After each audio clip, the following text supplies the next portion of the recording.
Come on, Petra is just as hot as all those girls, Pete said as he rolled the dice. He thought for a moment, doing the math in his head. 24 to hit, he continued. Miss, Doug replied, and in general, your wife cannot be as hot as the girls in my background. He switched to screen sharing in the video conferencing program, and on the screens of all 5 men, an image appeared of 3 women in bikinis, consisting of almost nothing but strings. Dude, let's not do this. I'm trying to figure out what spell I should cast next. Don't be a distraction, Xander said. But be sure to send me this picture after the session, he concluded. The D&D game continued for several more hours, and although all 5 players were in different parts of the country, it seemed that they were sitting in the same room. Everyone cheered as Pete's fighter dealt the final blow to the brain eater that was terrorizing the kingdom, thus ending the gaming session. Doug congratulated everyone on the tactical victory, and the players relaxed. Nice use of your wild persona, Leo, Xander said with a smile. I bet Doug thought we were in a bind with no cure when he wrapped his vines around you. But turning into a bird is a stroke of genius. Thank you, Z, Leo replied, and your magic arrows arrived just in time. Of course, Roger's backstab was also decisive. Doug, have you forgotten where he was hiding? No, said Doug with feigned arrogance. I knew perfectly well where he was, but I was playing Lord Ulysses, and he could not know that. You have to separate the player's knowledge from the character's knowledge, right? Of course, Roger said with a grin. Surely you just switched between tabs in your browser, opened that photo of chicks, and bam! Everything else flew out of my head. Everyone laughed because there was some truth in it. Doug was not very confident with women, and it was said in the group that he had not yet had sexual experience. He was over 40, he was overweight, and the guys only saw him in t-shirts with the symbols of the games and Star Wars. In appearance and character, he was a classic IT specialist, which fit perfectly into his work. Here you go, guys, Doug said, and a beep sounded on each computer, indicating that the file had been delivered to them. Here are the girls that Pete considers scarier than his wife. Everyone laughed again. This is awesome, man, Xander said after a pause while he opened the file. I haven't seen them before. This will definitely go into my piggy bank. The others groaned in disgust at his phrase. Xander was the youngest in the company. He was 24 years old. He always talked about his girls, who, however, never stayed in his life for more than a week or 2. Dude, don't put such images in my head, Leo said. Just evaluate the picture and... He paused as the image opened on his screen. Damn, Doug, where did you find this photo? Women are just trash. It looks like I'll have to get a piggy bank since Teresa is leaving me, and this photo will become a pioneer in my collection. Leo was 35 and divorcing his wife of 10 years. They could not agree about children. He wanted to, but she didn't. You don't expect us to believe that Petra looks like these women, do you, Pete? Asked Roger. These are professional models. They were most likely also modified in Photoshop to improve their figures. That was more words in a row than he had said all evening. Roger was usually silent, but he hated it when people deceived him or tried to deceive him. Honestly, she's very pretty, Pete insisted, and plays role-playing games and loves her PS5 and has a good job as a teacher. And she lives in Canada, Leo chuckled. What does Canada have to do with it? Xander was surprised. Have you heard about the fictitious Canadian girl? Asked Doug. Here, now I'll send you an article from Wikipedia. If she exists, Roger continued, why haven't we ever seen her on screen with you, or on your Instagram, or whatever? She hates being photographed, Pete replied. All the gorgeous photos on my Instagram were taken by her. All the stupid ones are mine. But here's one of hers, he said, and turned on a screen demo. The photo was of a group of people skiing and snowboarding. In the center of the photo is a woman jumping on a snowboard, which she was holding by the edge with her hand. Wow, so hot, Leo said sarcastically. You can almost see that she has some curves under that pile of winter clothes, and the helmet and glasses show her face perfectly. Dude, seriously, That's pretty much the only picture of her, Pete said. It's all bullshit, Doug snapped. If she's hot, she loves to be photographed. All beauties love to be photographed and admired. Not Petra, Pete objected. She always dodges or covers herself with her hand when I try to take her off. Here, let me show you. He picked up his phone, opened the gallery, and scrolled through the album. Look, he said and held the phone up to the webcam. The photo shows a woman's hand in front of her face. From the body visible in the photo, it is clear that the woman seems to be repulsed and does not want to be photographed. Pete scrolled further, and the next photo is a head turned to the side, clearly moving away from the lens. Several more frames in a row were the same. A hand, an arm, the side of the head, the back of the head, a blurry figure, a displaced frame. And then, wow, the others exclaimed. Pete stopped and turned the phone towards him.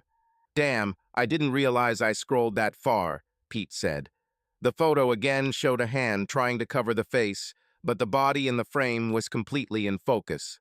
The woman was wearing a red polka dot bra and matching panties. The bra barely contained her ample breasts, and her panties were pulled high. Wow, Xander said. Is it really her? Show me again. No, no way, she'll kill me, Pete said. Come on, man, Roger added. She won't know. We are all in different cities. We don't know her and don't intersect with her in any way. She won't even be able to figure out that we saw her. Pete looked at the photo again and felt a tingling feeling in his stomach at the thought of showing it to his friends. Despite the fact that his mind kept saying, no need, he really wanted to show off his wife. He also started to get a little excited. He didn't understand why, but it definitely turned him on. Damn, man, Leo said. You're right, she really is almost as good as those chicks from Doug's picture.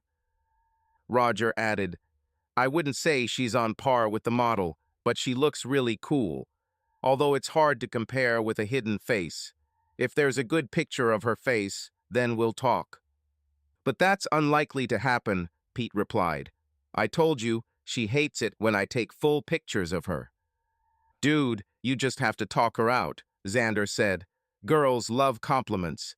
Tell her how sexy she is and that you want to have a photo of her as a souvenir when you go on business trips or something like that. She won't like it at first, but if you say it with the right attitude, she'll eventually agree. I doubt it, Pete said.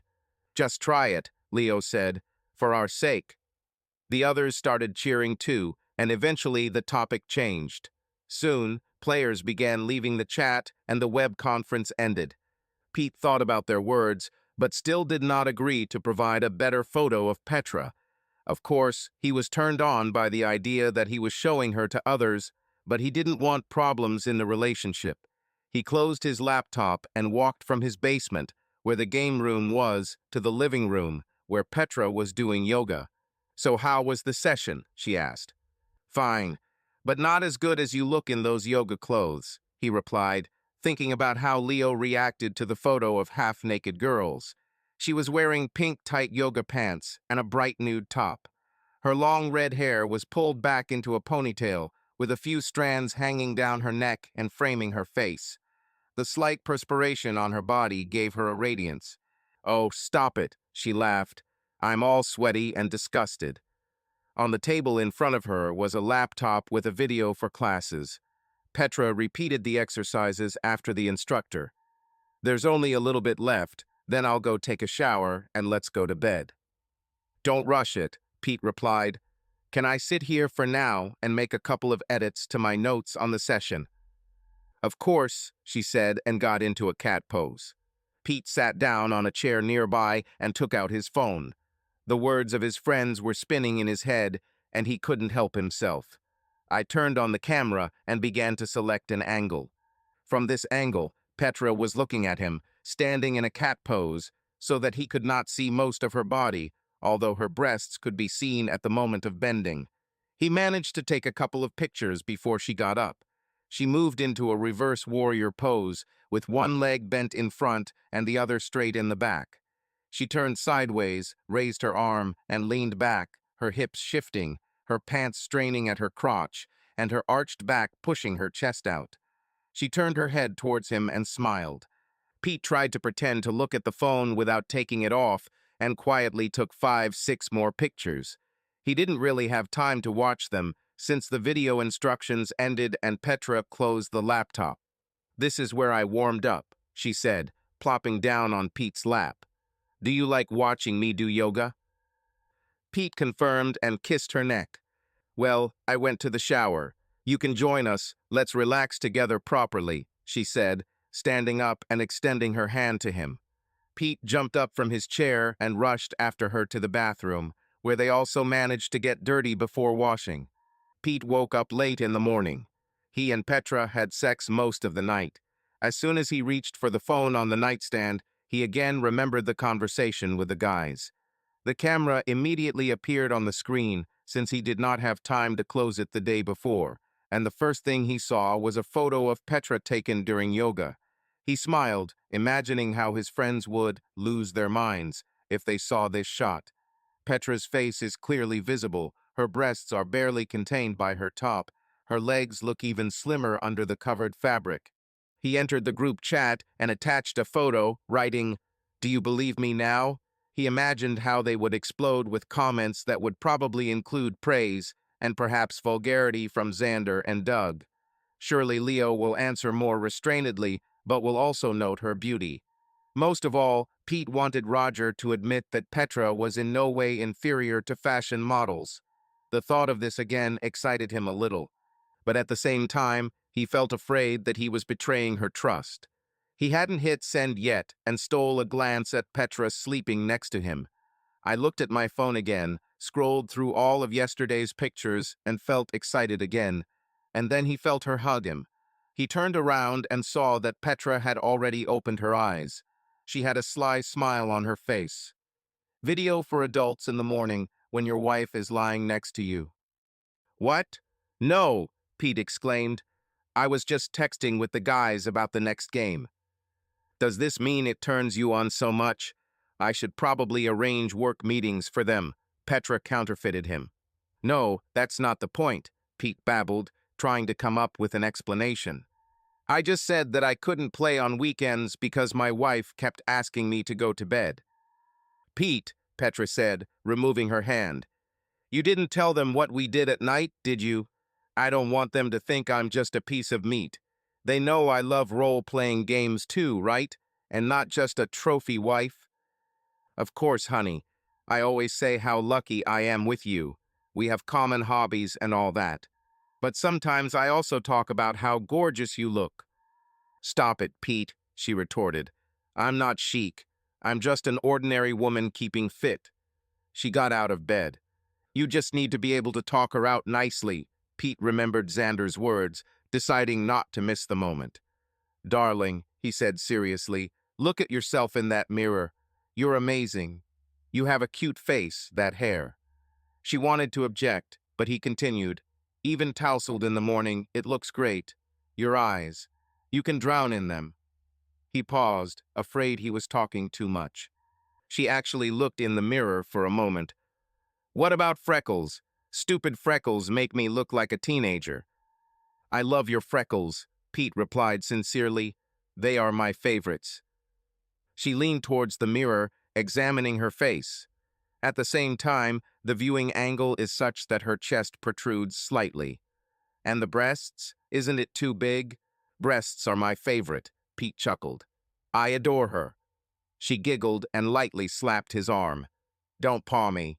"I'm angry with you," she said, but did not hide her smile. She stood up and headed to the bathroom. On the way, she stopped in front of the mirror, turning her butt towards it in just her panties. "What do you say about this ass?" "And your butt is simply the best showpiece." Pete smiled widely. "I adore her too." Petra rolled her eyes, but at the same time smiled even wider, turning her head to the reflection and looking at herself with a satisfied look. "Well, she seems to like the way she looks," thought Pete. Almost automatically, he switched to the camera on his phone and took a photo. The pose was very erotic. Her buttocks were exposed, she was looking over her shoulder in the mirror and clearly admiring herself. "Okay, that's enough already," Petra said in a more serious tone. Her sudden change in mood shocked Pete, and he dropped the phone. "I went to take a shower, then we'll go have breakfast." She disappeared into the bathroom, and Pete thought that everything was going as it should. He picked up his phone and decided that he would not send yoga photos to the general chat. He wanted to show off Petra, but he didn't want the other guys to look at her indecently and discuss her. Before he could delete the message he had typed, his phone vibrated. Then again and again. He opened the chat and saw several new messages. Xander, holy shit. Roger, woo-woo. Leo, is that really her? Xander, awesome. Pete felt a chill. He scrolled up the chat and saw that there was a photo of Petra with her bare butt in the mirror. How so? He thought. Apparently, he was left in the dialogue when he opened the camera and dropped the phone and accidentally pressed send. Damn, she'll kill me if she finds out, flashed through my head. Dude, I didn't mean to post this, he quickly wrote. Please delete the photo. She will divorce me if she finds out. And in general, she will finish me off, even if she finds out that I did it. Xander, come on, I think she has a happy face in the photo, since she's looking at her hot body. I don't think she would mind. Maybe you should talk to her. Try again to take a beautiful photo. Xander again, in general, I won't delete it, I'll put it on my desktop. Leo, dude, don't worry, she won't find out if you don't spill the beans. Roger, just make sure next time you take it off so your breasts are visible. Pete, too bad there won't be a next time. The chat continued for a long time, and although Pete was nervous, it also excited him. He caught himself enjoying such attention to his wife. Only when everything had calmed down did he notice that Doug had not written anything yet, although he was usually the one making jokes about girls in revealing armor from illustrations for games. He thought that, probably, Doug was simply not online, but after a while he finally unsubscribed. I'll say this, Pete, if we ignore the plot of the photo itself, then this is a very high-quality photo. Yes, Petra looks incredible, but also the lighting, the focus, the composition, everything is perfect. You have a good eye. Thanks, Doug, I guess, Pete replied, confused. Screw you, Doug. Such an ass on the screen, and you're talking about composition, Xander soon teased. Because of this, the chat started to become a lively conversation again, which made Pete both nervous and excited. But he couldn't stay long because he heard Petra turn off the water in the shower. He reluctantly closed the app and went to prepare breakfast.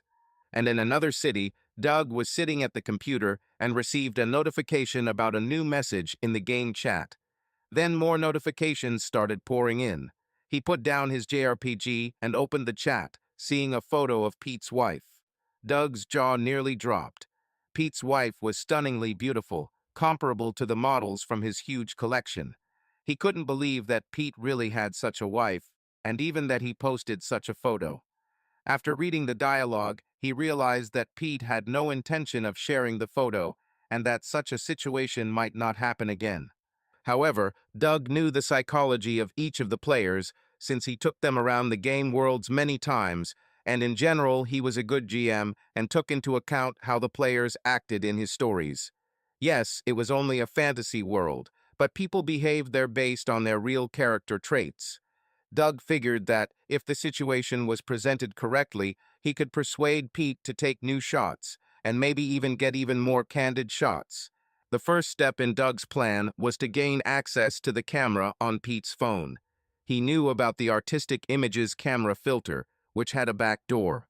If he gets Pete to install and use this app, he can automatically receive all the photos taken on Pete's phone. Plus, a keylogger will be installed, allowing you to see everything Pete types. Doug posted a link to this application in the general chat and hoped that Pete would take the bait. Pete's phone buzzed almost the entire day after he woke up, but he had no time to read everything. He and Petra were busy with household chores and small errands. The thought of how lewd his friend's comments could be both embarrassed and excited him. Later in the evening, Pete was finally able to look at the phone longer. He opened the chat and saw that he had missed more than 100 messages. Taking a quick look at them, he saw that Roger admitted that Petra was still as good as the girls in Doug's picture. Around the 20th message, friends realized that he was offline, and Pete expected that outright dirt would follow, but fortunately, everything turned out to be quite restrained. He was especially surprised by Doug's behavior. He wrote almost no obscene comments. He only noted a couple of times that Petra was beautiful, but mostly talked about the quality of the photo. At some point, Xander blurted out something dirty, and Doug confronted him. "Dude, this is our friend's wife. Slow down." After this, the discussion turned to how to help Peter persuade Petra to stop being shy by hinting at photography as an art. Everyone noted that Petra had a proud look in the photo, and that, despite the frankness of the frame, it looked artistic. They even suggested different ways to take a picture of Petra. Doug recommended installing some kind of filter application, namely artistic images. Intrigued, Pete clicked on the link. The reviews praised the application, and he decided to install it. I went into the settings and realized that everything was quite complicated, but he's not an expert, so it didn't really bother him. So he sent Doug a private message. "Hey man, thanks for chiming in on Petra in the chat. I felt bad that I accidentally posted her photo, but you tried to smooth things over. And thanks for the ideas about a professional approach to filming. Maybe Petra will then become more calm on camera. I downloaded the app, but I don't really understand how to use it. Can you help?" He fiddled with the app for a couple more minutes before Doug replied, "Sure, call us and we'll figure it out." Pete went into his office, put on his headset, and called Doug. "Hey, thanks for responding," Pete said. "No problem," Doug replied. He grinned, imagining this all as a role-playing plot in which he would now roll the dice on deception. Let's start with the fact that the application on the phone is good, but it's more convenient to edit photos from a laptop. The quality is better visible, and there are more tools. "Got it," Pete nodded. "I'll turn on the laptop now. Although we can make it simpler, I will send you a link to share the screen, and I will see what is happening on your laptop. This way I can explain more accurately." "Great, this will save a lot of time." Pete was delighted. "Great," said Doug. Pete heard the sound of keys. "Done. I sent you a link by email." Checking. Updating. "Yeah, here she is," Pete said. "I press," he asks. "Yes, yes, give permission for such and such." "Just press permit. Everything is fine," Doug reassured. "Yes, I press. Everything is loading. Can you see my screen now?" Pete asked. "Yes, I see. I can even move your mouse. Look," Doug said, and the cursor on Pete's screen suddenly darted back and forth. "But I won't do that. It's more pleasant for me to teach you step by step and not do everything for you. I'll add hints to the screen if necessary."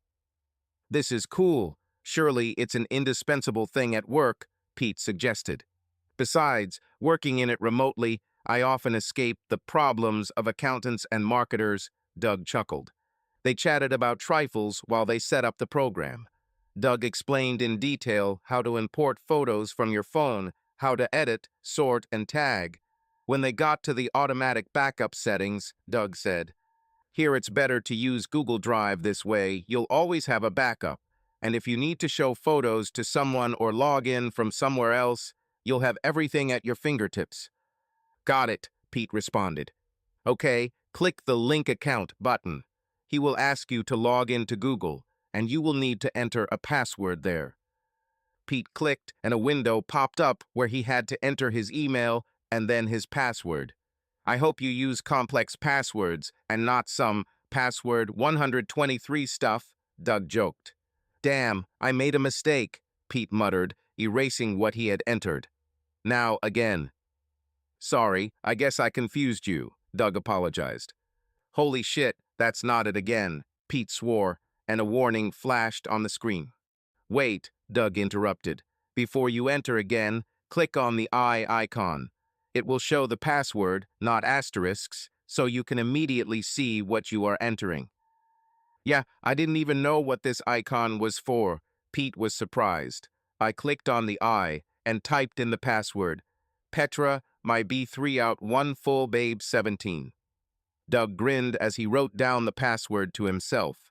They set up the synchronization, then Doug asked Pete to take a couple of test shots and practice with the program, and at the end they talked for a couple more minutes about their role-playing campaign. "The last thing I'll say," Doug said, "there is a bug in this app where sometimes when you set up folder sharing, you get repeated notifications in Gmail about security, permissions, etc. Don't be alarmed if you suddenly receive emails about suspicious activity. I remember how I corresponded with a support service myself. It was a chore, so I'm saving you time and nerves." Pete thanked Doug and hung up. He felt a sense of anticipation. He had to figure out how to quietly take new pictures of Petra and try to persuade her to do a fake photo shoot. Meanwhile, Doug began setting up a new browser profile. He logged into Gmail using Pete's address and the same password he had just seen Pete enter. The page loaded and Doug saw all of Pete's emails. "Oh, what a dump," he thought. "He doesn't use folders at all. Everything is dumped into the inbox." He saw messages from Petra, Amazon order notifications, invoices, and so on. He opened a new tab and went to Google Drive. There weren't many files there, but a new folder appeared called Artistic Images. While he was browsing, the folder suddenly updated and a new picture appeared in it. Doug clicked on it and saw a photo of a bowl of fruit on the table. Then they added 2 more copies of the same photo, each with a different filter and edited to look more impressive. Doug was glad that Pete was already using the app. Pete, meanwhile, was playing with the app. After talking with Doug, he felt he had a better understanding of what he was doing. He walked around the house, photographing anything that could look artistic, and experimented with color saturation, focus, and angles. Pete thought he was getting some pretty good photos, especially after he did a lot of editing on his laptop. "What are you doing, honey?" Petra's voice was heard behind him, and Pete shuddered. "Oh, sorry, I didn't mean to scare you." "Yes, everything is fine, dear," Pete responded. "I was just editing photos. Doug told me about this new app, Artistic Images. They say it's super, so I will try it. Look." He clicked on a photo of a bowl of fruit that had been put through a couple of filters to look like an 80s Polaroid photo. He scrolled through a few more options, and Petra nodded approvingly. "Cool, honey. Good job." "Yes, I don't create real masterpieces yet," he smiled, "but the application definitely makes my unsightly shots better. It also makes me think more about the pictures I take. You know, I try to take my time to get the best shot and not just take a bunch of photos in a row." "Oh, I like this one," Petra said when he came to a black and white photo of a leaf floating in a puddle. "He's really quite artistic." "Thank you," Pete replied. "Speaking of art, maybe I could take a couple of artistic photographs of you.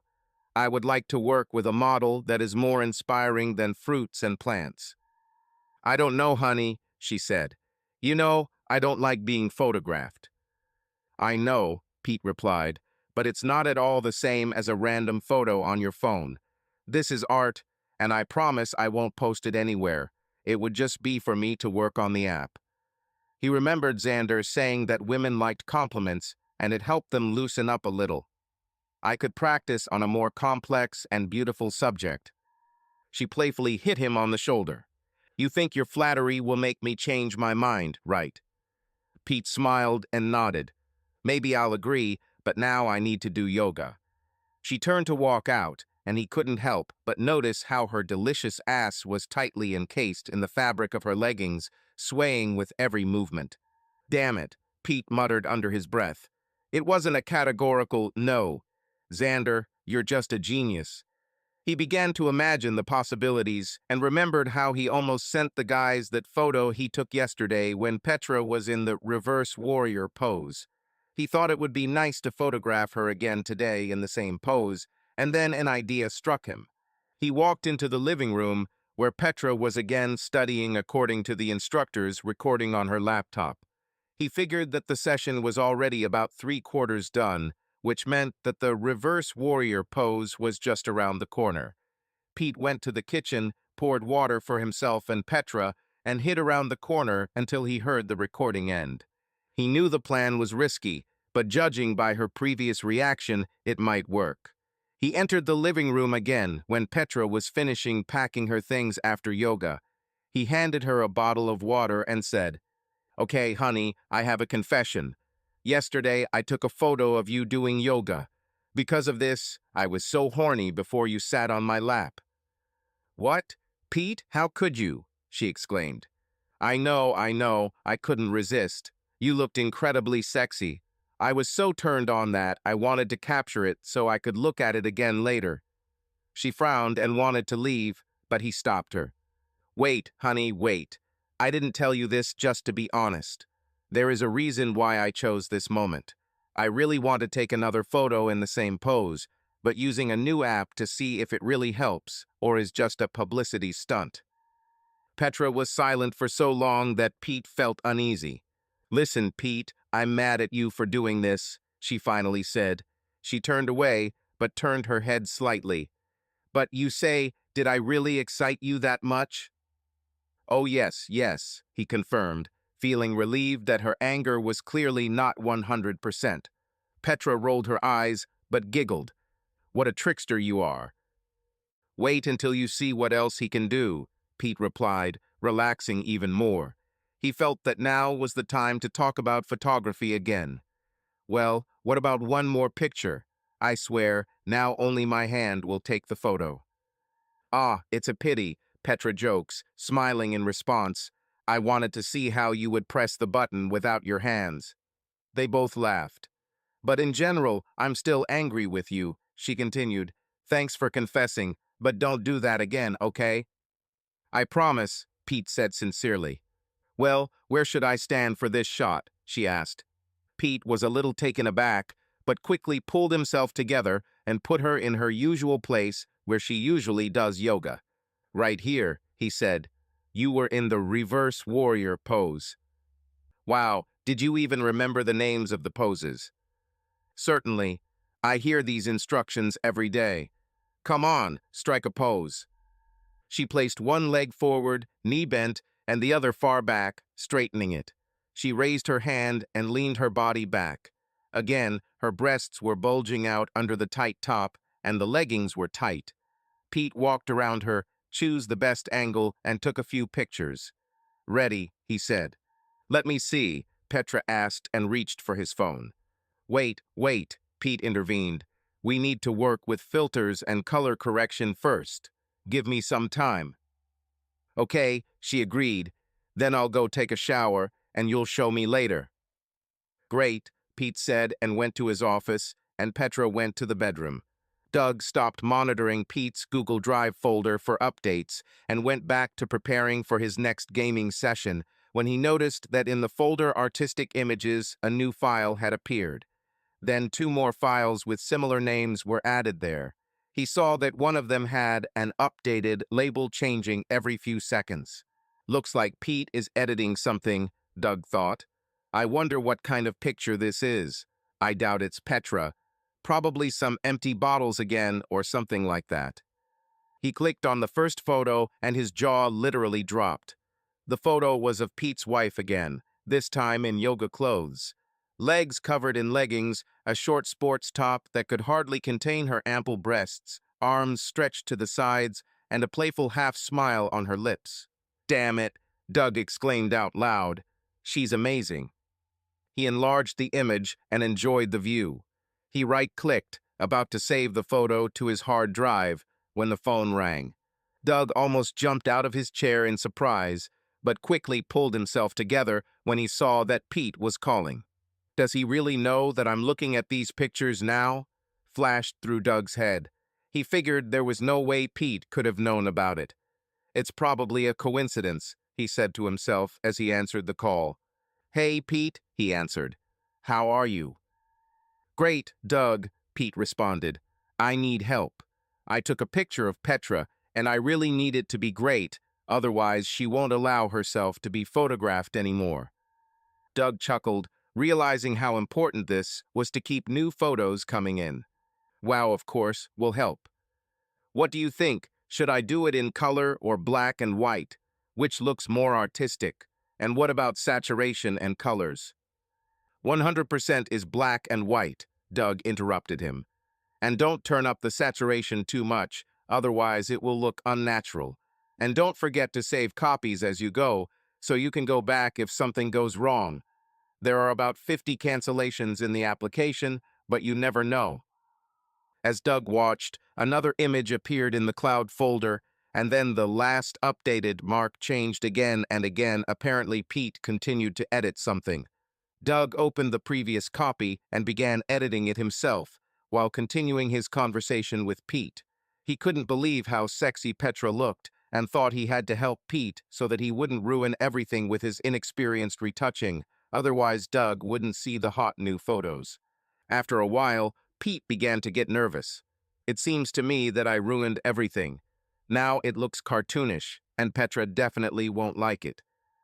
Don't forget that you have a backup copy, Doug reminded me. You can roll back to the option that was more or less successful. And with such a beautiful object, it's better to underdo it than to overdo it. He heard Pete click his mouse and then, wow, that backup is much better than I remember. She'll have to admit it looks great. Just don't go overboard trying to make it perfect, Doug said, knowing that he himself had managed to tweak that backup version to make it look chic. Remember, sometimes less is more. That's right, Pete agreed. It's a pity I can't show you this, he added, but I'm too afraid to take risks. Don't worry, Doug assured. I'm sure Petra will come to terms with it over time if you are careful and respectful of her boundaries. We'll see, Pete responded. That's it, I'll go to her. I can't wait to see her reaction. Thanks again for your help, Doug. Contact me, Doug replied, and they ended the call. After that, Doug downloaded the original photo and the retouched version. Great start for the Petra folder, he thought. Then I looked at the photo Pete was working on and couldn't help but laugh. Pete had turned up the sharpness and saturation too much, and the photo began to look fake. We'll have to continue to quietly help Pete so that he doesn't accidentally ruin all the pictures with his crooked attempts. Doug set notifications on the folder to keep track of every new file added. That evening, after dinner, Pete invited Petra to look at the pictures and evaluate the results. Okay, he began, turning on the laptop. Promise to keep an open mind. Remember, the first picture was taken hastily, and the second one is more serious and artistic. Petra nodded and Pete opened the first picture. Petra immediately blushed. She was immediately struck by her own flaws, beads of sweat on her face, an imperfect posture, a facial expression mixed with fatigue and concentration, leggings that were too obviously tight on her groin. Pete, this is terrible. Remove immediately. I can't believe you did this. I'm so angry. But Pete had already switched to the second photo from artistic images. Petra gasped. The picture turned out really amazing. She looked athletic, flexible, and strong. Wow, is this what I look like? You look amazing, honey, Pete said. This is exactly how I see you. Beautiful, strong, confident, and, of course, damn sexy. Petra blushed, clearly experiencing an internal struggle. Pete leaned towards her ear and whispered, You look like a goddess. She sighed shakily from such sudden closeness, and he continued, When I see you like this, I want to bow to you. I want to explore every inch of your magnificent body. I want to praise your beauty. I want to make love to you. She leaned her ear against his lips. He took this as an invitation. Petra slammed the laptop shut and tossed it to the floor as they both cuddled together on the couch. Doug was in his office at the computer. He checked Pete's email and his Google Drive folders, which he could easily access. Since their last call, in which Pete talked about the app Artistic Images, a week has already passed. It was obvious that Petra now allows herself to be photographed every day. In the folder images, several new photos appeared. Doug continued to surreptitiously refine the photographs after Pete had finished working on them, quietly keeping the originals and upgrading the artistry of the versions that Pete tried to improve. The first few days, there was nothing particularly revealing in the shots. Again, yoga, work images, random shots in the kitchen. But in the last couple of days, more racy photos have been coming out. In one photo, Petra in a summer sundress deliberately posed for the camera. She had a mischievous expression on her face, and Doug was sure that she was deliberately sticking her ample breasts forward. In another photo, she was wearing stockings, pulling the silk fabric up her legs to about mid-calf, and Doug could only think about how sexy it looked. There was also a shot where Petra was on all fours, most likely doing yoga, but Doug saw there, first of all, her beautiful ass in tight pants. And today a photo appeared of Petra wrapped in a towel. It certainly covered her ample breasts, but that left little fabric to cover her hips. She stood sideways to the camera and playfully waved her hand towards the lens. Her long, slender legs were fully visible almost to her buttocks. Doug wanted a second shot to appear where the towel accidentally slips off, or even better, falls completely. Even though there was still no explicit content, the photographs were still a turn-on. But he wanted more. It was necessary to somehow push Pete to convince Petra to appear a little more openly. Pete turned out to be quite accommodating in terms of turning photographs into art. You just need to find a way to persuade him to move forward. Doug thought about it, switching between pictures of her doing yoga, stockings, and a towel, until an idea began to form in his head. Doug and Xander were already online and chatting when Pete joined the conference. "Hi, Pete, how are you?" they said almost simultaneously. "Fine," he replied. "How are you, Xander?" "That'll do too," Xander chuckled.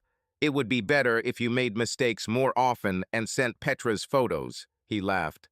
"And I wouldn't refuse," said Roger, who had just entered the general chat. Pete immediately blushed, remembering how he once mistakenly sent the guys a photo of his wife. This was the first gaming session since that incident. "Ha ha, very funny. I asked you not to remember this again," Pete said with irritation.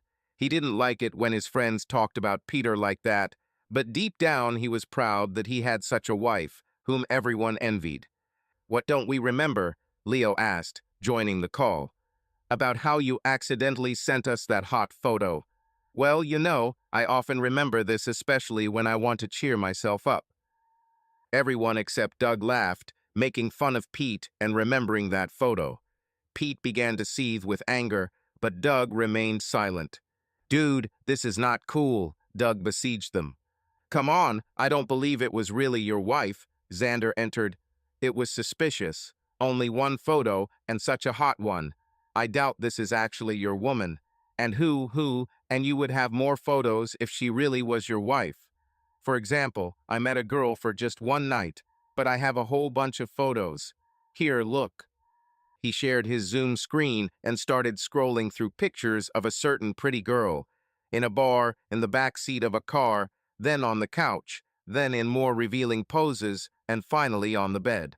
"I have other pictures of my wife," Pete objected, trying to sound confident. "I just don't want to share them with you." "Yeah, of course," Roger chuckled. "I would have said, I can't find any more photos of the same girl on the internet." "Yes, it seems true," Xander chimed in. "I remember how you boasted, 'Oh, I accidentally posted this photo,' but in reality, probably on purpose." Doug continued to remain silent, realizing that Pete was barely restraining himself from rage, but at the same time catching a flash of some kind of internal conflict in his eyes. Maybe I should push him a little, he thought. "Guys, let's leave Peter alone," Doug finally said. "Well, he's embarrassed to share photos of his wife who isn't he with. Although I don't quite understand what the problem is. If we lived nearby, we would still see her in person if we went to his house. Is it that much different?" The rest immediately began to assent. They say, "Really, what's the difference?" Pete, meanwhile, was thinking. He understood that there was a huge difference between his friends seeing Petra in person dressed and in normal daylight, and him sending them private photos of her. And yet, deep down, he loved listening to their enthusiastic comments. He remembered how flattered he was by all the praise and even comments when he accidentally sent Petra's photo. This was strangely exciting and flattering to my vanity. He felt like an alpha because he had what they could only dream of. Doug looked at Pete through the webcam and saw him hesitate, and then he squinted and looked away, clearly searching the computer for the files he needed. It looks like he's about to show something, Doug realized.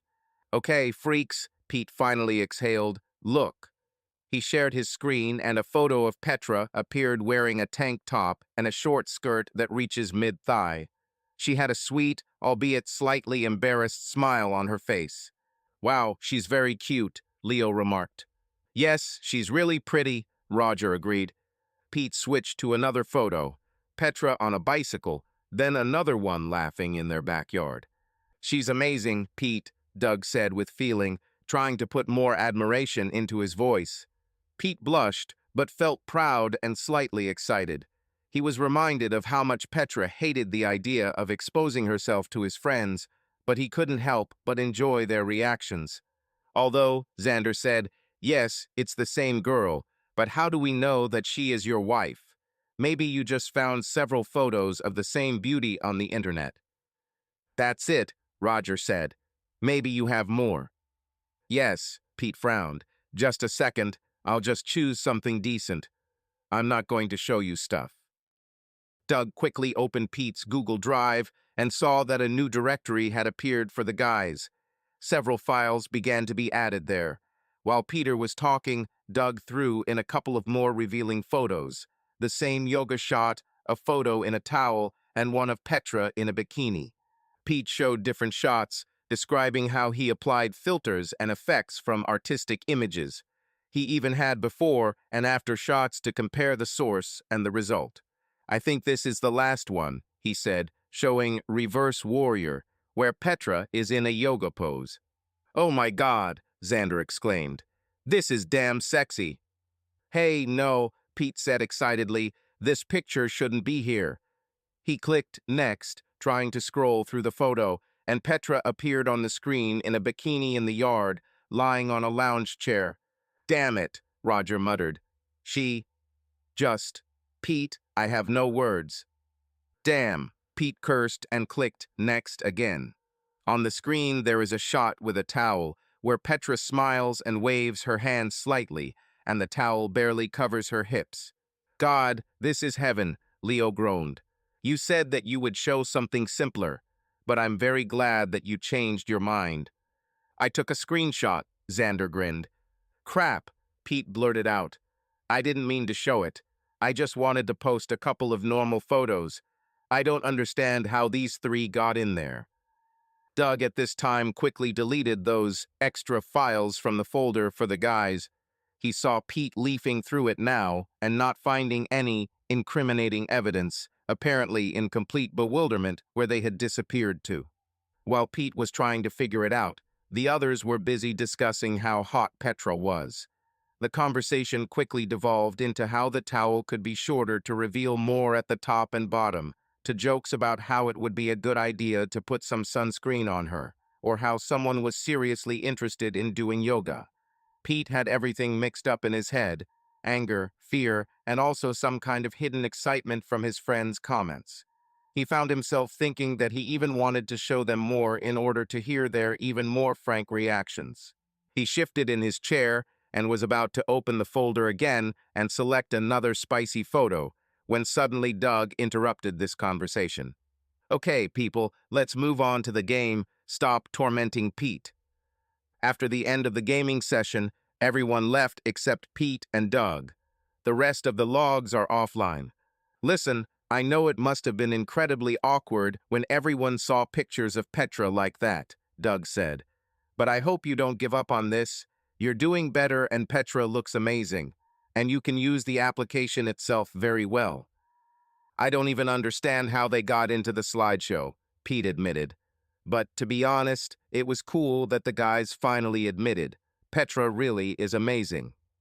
I still wouldn't admit it, said Doug. I always believed that you had a hot wife.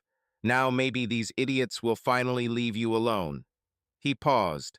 I'm wondering, did Petra herself realize how attractive she is, since she is so calm about you taking pictures of her? She doesn't take photos of herself? Maybe a selfie? Not yet, Pete replied.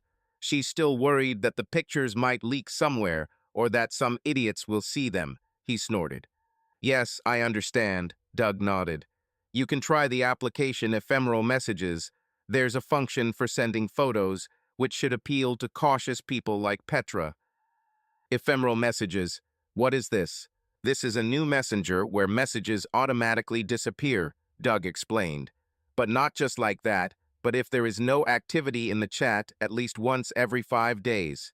That is, if one of the interlocutors decides that the correspondence has gone somewhere wrong, he can simply not come in and not write. Then everything will be automatically deleted for both. This, in my opinion, is a very cool idea. Sounds interesting, Pete agreed. Maybe this will really help her feel calmer. Here is the link. A link appeared in the chat Ephemeral Messages. Pete thanked Doug and said goodbye. Petra was sitting at her desk and answering letters from her parents when a new message arrived in her personal email. Pete has requested to message you, said the topic. She opened the letter with some trepidation because Pete's name was mentioned there. Petra, someone you know wants to chat with you in Ephemeral Messages. This is a new messenger in which security and data control are taken to a completely new level. You can exchange texts, images, audio, and videos just like in a regular chat. But at any time you can exit the correspondence, and all messages will be deleted from both interlocutors. Then there was a detailed description of the encryption, the deletion mechanism, and all that. Petra frowned slightly. Why does Pete need any other messenger? Why doesn't he like regular text messages? She typed a message to Pete. What the hell is with these ephemeral messages? Is it even safe? A minute later, the answer came. Pete, yes, everything is fine. I thought it was a cool way to text. Plus, you'll be more relaxed. Pete, I know you're afraid that our personal belongings might surface somewhere on the internet. This app gives you control. Petra, what do you mean, personal things? The screen showed Pete typing, but the message kept appearing and disappearing. He clearly didn't know how to phrase it better. Finally, it came. Pete, well, I meant talking about bed. A little prank. Maybe we could send each other pictures if we wanted. Petra threw the phone on the table with irritation. Well, here we go again, she muttered. Pete knows she hates that kind of texting. She doesn't like sending photos that could be intercepted or shown to someone. Lately, she has already noticed that Pete is literally obsessed with photographs. Almost every time they are together, he tries to take a picture of her. She has been photographed more in the past 2 weeks than in her entire life. This was terribly annoying. Although there was a part of her that enjoyed all the attention. She had never felt so wanted in such a pure way. And Pete wasn't just drooling over her photos. He seemed really interested in making the pictures flattering and artistic, even if they actually came out quite sexy. She remembered one of the recent photos where she was standing by the closet in just her bra and panties. Even she herself had to admit that she looked amazing on her, and what the sex was like afterwards was simply incredible. It was hard to deny the excitement she felt when she looked at those photos and how excited she was for Pete. But still send such messages to each other. What if someone else sees them? And her biggest fear is, will she be able to take a photo that will excite Pete? She reread the description in the letter again. The app really seemed like a suitable solution. The privacy features were very tempting. She began to imagine how Pete would react if she sent him an explicit photo, how he would attack her as soon as he entered home. Her imagination ran to him coming back from work and tearing off her clothes without saying anything. Petra shuddered in her chair. She felt growing excitement. Petra's head snapped towards the door, and through the glass she saw her colleague, Adam Rowan. Her cheeks burned. She waved for him to come in and glanced at the phone. A message notification from Pete flashed on the screen. What do you think? How are you, Petra? Adam asked, entering the room. Were you dozing? The eyes were closed. Ha, no, Petra answered. Damn, he saw me, flashed through her head. I'm just resting a little, she told Adam. You understand, you take a break when you can. Yes, that's right, Adam smiled. Did she really do what I thought she was doing? He thought. Her hand definitely shot out from under the table when I knocked. I wanted to ask if you could help me with a problem my student has. Petra and Adam talked for about 20 minutes, resolving the issue. But throughout the conversation, Adam kept remembering how she looked at her desk when he looked in on her. After Adam left, Petra finished the remaining chores. Looking at her watch, she realized that she would be caught in rush hour if she went now. She thought about the ephemeral messages app and decided to accept Pete's invitation. You can kill some time until the traffic jams subside. She downloaded the app, signed up, and started chatting with Pete. Petra: okay, let's try it while I wait for rush hour to end. Pete: I'm so glad you're open to it. I think we'll have fun. Petra: it's still a little strange. Pete: yes, there is such a thing. Pete: but I'm already slightly ticklish below. Petra: oh, you. Immediately into vulgarity, grin. Pete: well, isn't that what we're here for? Petra: probably, but I want some kind of warm-up. Pete: you mean I can't get straight to it? He paused, and then the image came. Petra: oh my God, Pete, what the hell is this? Pete: what? Don't you like it? You see this all the time, grin. Petra: I like it, but let me at least warm up. And I'm generally used to your artistic photographs, but this photo without special lighting and processing looks strange. Pete: okay, I can fix it. Wait a minute. Petra: don't worry about it now, Pete. I said it jokingly. Petra: Pete, that's enough. Petra: Pete, are you there? Petra: you're missing out on this.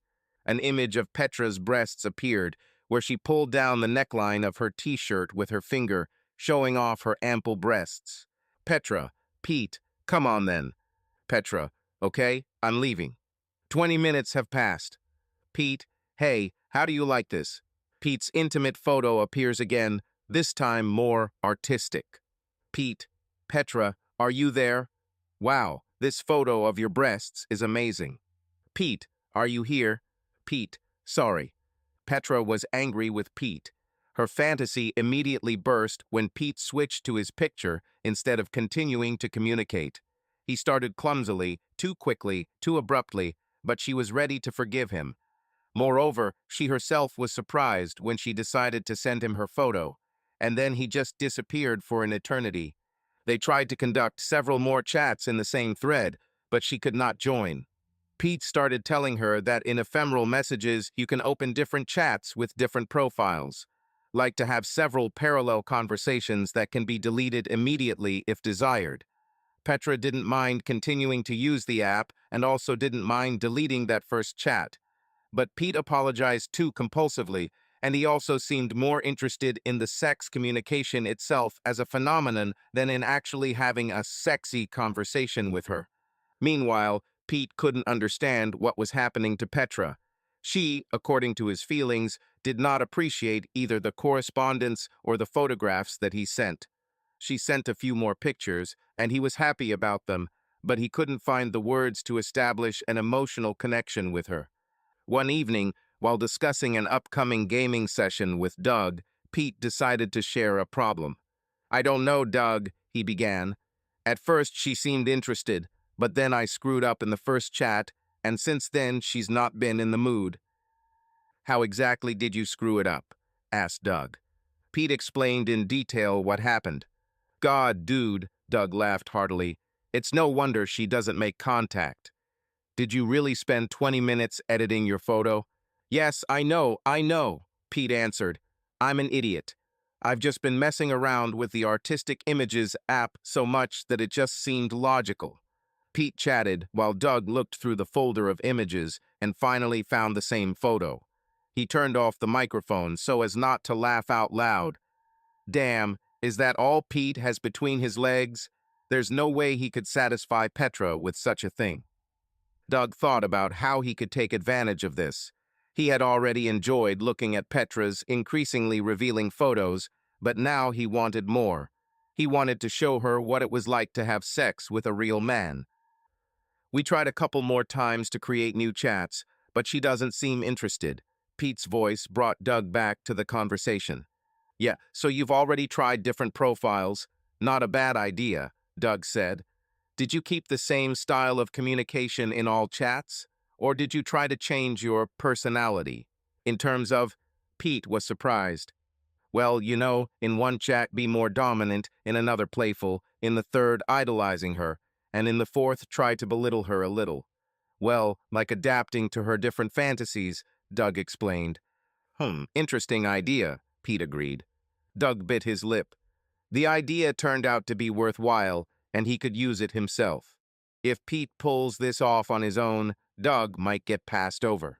Okay, he said. Then you need to talk to her about these different personalities in different chats. But don't neglect artistic photos. After all, she liked the pictures you took for her, didn't she? Yes, Pete answered. We had some pretty wild nights after looking at a couple of those photos together and me telling her how hot she was. It makes sense, Doug continued, trying to come up with a plan. Tell her about the idea with different chats and think about which pair of personalities you want to try. And then, he deliberately stalled for time until he understood what to do next, then waited about a week before starting a new chat. Why a week? Asked Pete. Well, so that it's a surprise, Doug explained. If you jump straight into a new role, there will be no climax or expectation on her part. Plus, if you have a week, you'll be able to better read her actual fantasies and come up with something more accurate. Yes, exactly, Pete agreed. I'll tell her about this idea with roles this evening, and then maybe next Friday I'll start a chat. Should work, right? I think so, Doug responded. He was already making plans. He will use his access to Pete's email to start a chat with Petra under the guise of Pete. He will see if he can get even more candid photos from her and slowly plant thoughts in her head that Pete is not suitable for her because of his size. Yes, do that. Great, I'll tell you how it went later, Pete said. They chatted a little more and ended the conversation. Doug looked at Pete's photo again and laughed. I probably have 3 times more. I wonder if I can get Petra to think about sex with a real man. The next day, Petra had a day without students, a small internal planning meeting. She was checking her Instagram feed when she saw the email notification. Opening her mail, she saw a letter from Ephemeral Messages with already familiar content. Dear Petra, someone you know, Big Dog, wants to start a chat with you in Ephemeral Messages. This will be a side channel, so you can create an alternative profile. Petra giggled when she saw the nickname. She decided that it was Pete who brought to life the discussion about various chats. She roughly understood what the idea was new roles, but she doubted it would work. Still, she decided to play along with him. She clicked on the link and the M app opened. Before opening the chat, she was asked to enter a profile name. She started typing Petter and erased it. Let's do something more interesting, she said to herself and typed Queen Petra and then entered the chat. Queen Petra, well, hello, Big Dog. Thanks for the invitation to a new chat. She waited a minute or two and the answer came. Big Dog, hello, Queen Petra, how are you? Queen Petra, everything is fine. Big Dog, this is cool. I'm okay too. Big Dog, actually, it's a little strange, right? QP, yes, there is such a thing, but I think it could turn out well. BD, I know this might be a bit much, but after our conversation yesterday, I want to try something. Well, Big. QP, that's why this nickname. BD, ha, no. Although, probably, yes. BD, I'm going to write something now, and I want you to just let me finish before you react. This is something I've been thinking about for a long time, but never dared to admit to myself, much less tell you. But I think it's important that you feel free enough to share your own things too. QP, fine. BD, the only thing is that I want to maintain the boundary between this chat and reality. QP, what do you mean? BD, I want us to be able to talk and share any fantasies here without bringing them into everyday life, so that we can freely discuss, play, and if one of us doesn't like it or gets tired of it, we'll just stop writing and it will disappear. We won't have to have awkward face-to-face conversations. BD, but if suddenly we both like it, we can continue. How do you like it? QP, I think it sounds good. So what kind of fantasy do you have? There was a long pause again. BD, okay, this is really scary. I've been wondering for a long time whether you think I'm small. And have you ever wanted to try something more? Petra started to type her answer, but Big Dog suddenly interrupted her. BD, wait, don't answer. It's hard to say. Petra stopped and waited. BD, I know it's weird and we have great sex, but I also know that I am below average in size and simply physically cannot give you a feeling of fullness. And sometimes, when I think about this, about the fact that I cannot fully satisfy you, I feel ashamed and, at the same time, it excites me. BD, I don't know why that is. In ordinary life, I am confident in myself, but then I realize that others out there are much more impressive, and it's as if I want it to be shoved in my face. Petra remembered a couple of cases and now began to guess that this was why this was happening. BD, like I said, this is really weird and you're probably thinking I'm crazy now. But I decided to immediately dump all this in the first conversation so that you understand how serious I am. BD, okay, now you can answer. And I will understand if you just leave the chat. This will be a sign for me to never talk about this again. Petra thought about it. She definitely didn't expect this. It never occurred to her that Pete was concerned about size. She loved everything about it and never complained about the size. Everything else Pete did was more important to her. She didn't understand why he needed all this. QP, it's not entirely clear to me. Do you think I think you're small? BD, no, I don't think that's what you think. Rather, the very thought that you could say that excites me. Like, if you actually talked about my small size, I would be incredibly embarrassed, but at the same time, it would really turn me on. QP, so if I write something like this right now, will it turn you on? BD, I'm not 100% sure, but I think so. QP, I'm not sure I can. I don't want to offend you.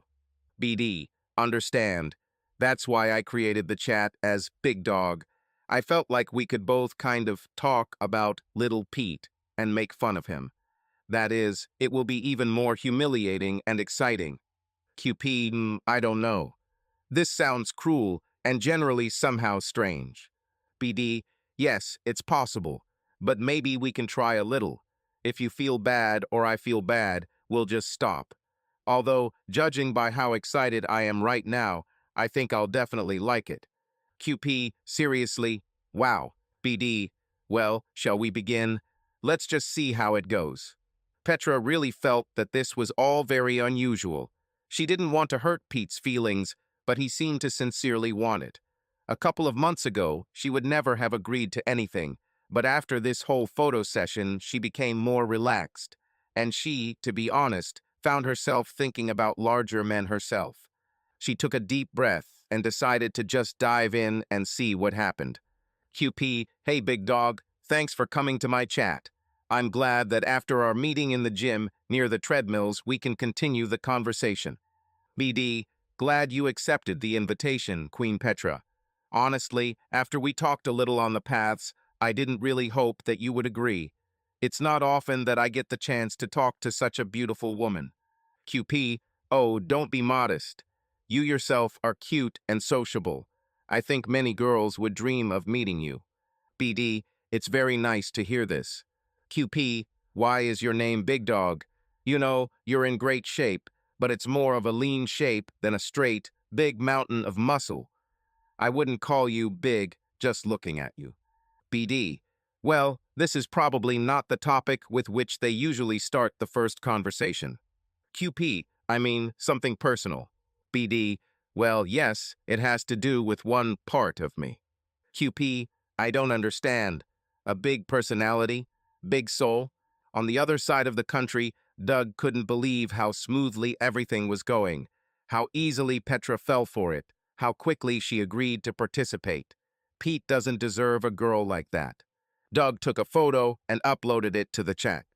Petra winced when she saw the photo. I wonder where he got that image from, she thought.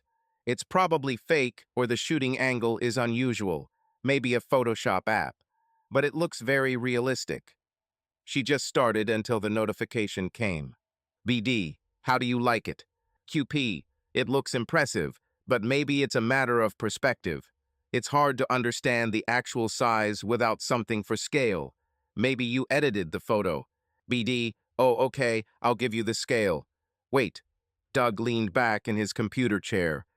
Damn, I hope I didn't push too hard, he muttered. He'll give her time to calm down, and then he'll write something so she won't be scared. He just prayed that Petra wouldn't go to the real Pete to discuss this outside of the app.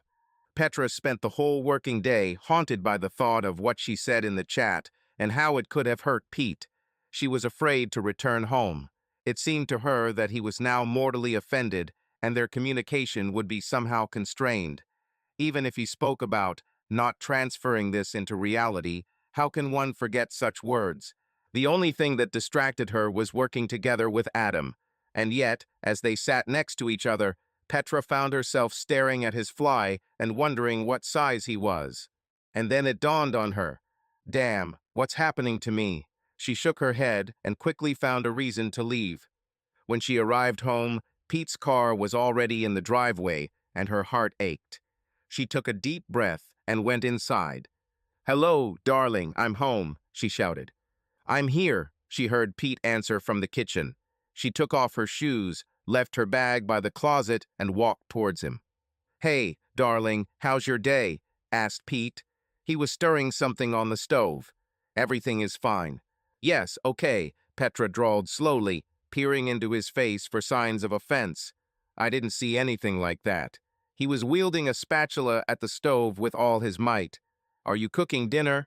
Yeah, it turned out to be a good day, and I decided to surprise you, he said, coming up and kissing her on the lips. Petra was puzzled by this, but she didn't want to give away her thoughts, so she kissed him back. Her thoughts were racing. Isn't he really upset after what I said? Maybe he really doesn't care, and this is just a playful fantasy. Maybe this really turns him on. Pete hugged her, and she felt a little better. Cool surprise, she said. Maybe after dinner I'll give you my surprise, she added with a playful smile and bit her lip. Sounds great, Pete replied, but don't forget, I have a game night with Xander tonight. I told you a couple of days ago. He noticed how her eyes dimmed a little. But I'll try to finish early, and then we can have fun. Okay, Petra said, trying not to show disappointment. I completely forgot about your game evening.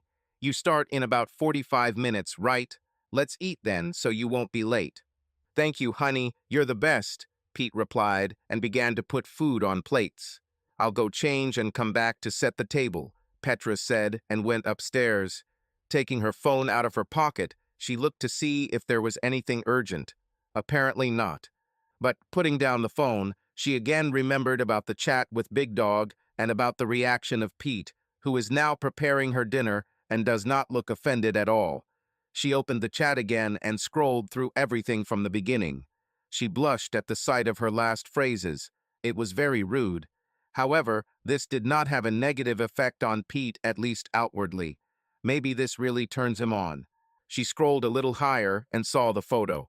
Opened it to full screen. It's probably a fake. But how realistically it's done, she thought, unable to look away, and immediately closed the photo, put away the phone, and changed clothes. Then she returned downstairs for dinner.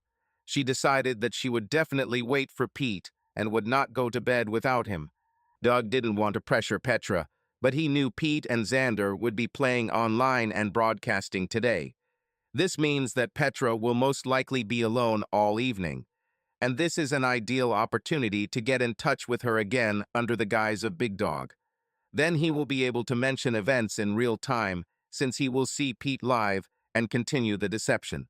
Petra finished washing the dishes. From below came the sounds of the game voices and music. She went to the bedroom, grabbing her laptop. I wanted to play a little by myself. As soon as she settled down, the phone vibrated. Notification. Big Dog. Hey, are you okay? I understand that everything happened before.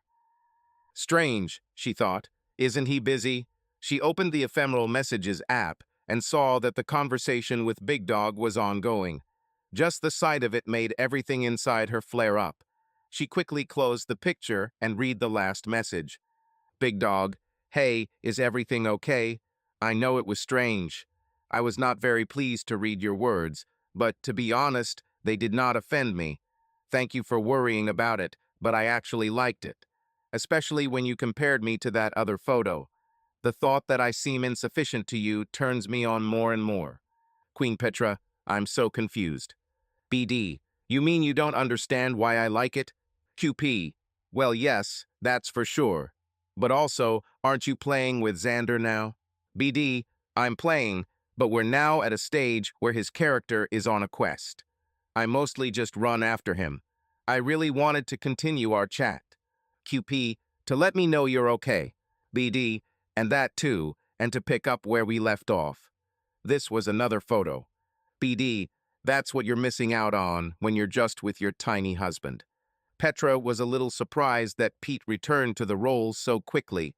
Given their previous conversations, Petra expected Pete to ask her to tease her. She wanted to support him, but she wasn't expecting a request for a photo. Pete knew she didn't like being photographed, although she'd been more relaxed about it lately because of that art app. We had to see what would come of it. At this time, on the other side of the country, Doug could not believe how well everything was turning out. Is Petra really that naive? Did she really believe his talk about being turned on by humiliation? It's hard to believe, but apparently she thinks so. He noticed that on Pete and Xander's Twitch stream, the game was ending soon. Pete cannot be allowed to go to bed with his wife and receive a well-deserved reward for all his efforts. He distracted the distracted Pete and left Petra alone. He logged onto Discord and started chatting with Pete and Xander about the game and their D&D campaign. Eventually, Xander passed out, leaving only Pete and Doug. Hey, what's going on with Petrov's affairs? Asked Doug. Does she send you photos? Oh, yes, Pete replied. She became more willing to be photographed. She also tells you how to stand and at what angle it's best to shoot. Great man, Doug continued. I told you it will open. You still aren't texting her, are you? Yes, Pete answered. I talked to her about that very role and said that I would start something a little later. It's hard to wait, but I think it's worth it. I still don't understand what she's fantasizing about. Dude, it's only been a day, Doug said. Give it time. Be observant, and you will understand. Meanwhile, in Pete and Petra's bedroom, Petra was looking at the pictures. I couldn't believe that Pete had gotten them somewhere in advance to show them in the chat. They were amazing. Pete came upstairs an hour and a half late. When he entered the bedroom, Petra was already asleep, but the bed was all rumpled, and her smell was in the air. Damn, I missed the moment, he whispered to himself and went into the bathroom to brush his teeth. Returning and climbing into bed, he snuggled up to Petra. In the morning, he woke up and reached out to her, but Petra was no longer there. He sat down on the edge of the bed. He looked down at himself. I'm not tiny, he told himself. At that moment, the bathroom door opened and Petra came out.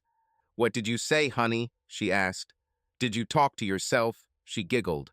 Or were you and little Petey discussing your plans for the day?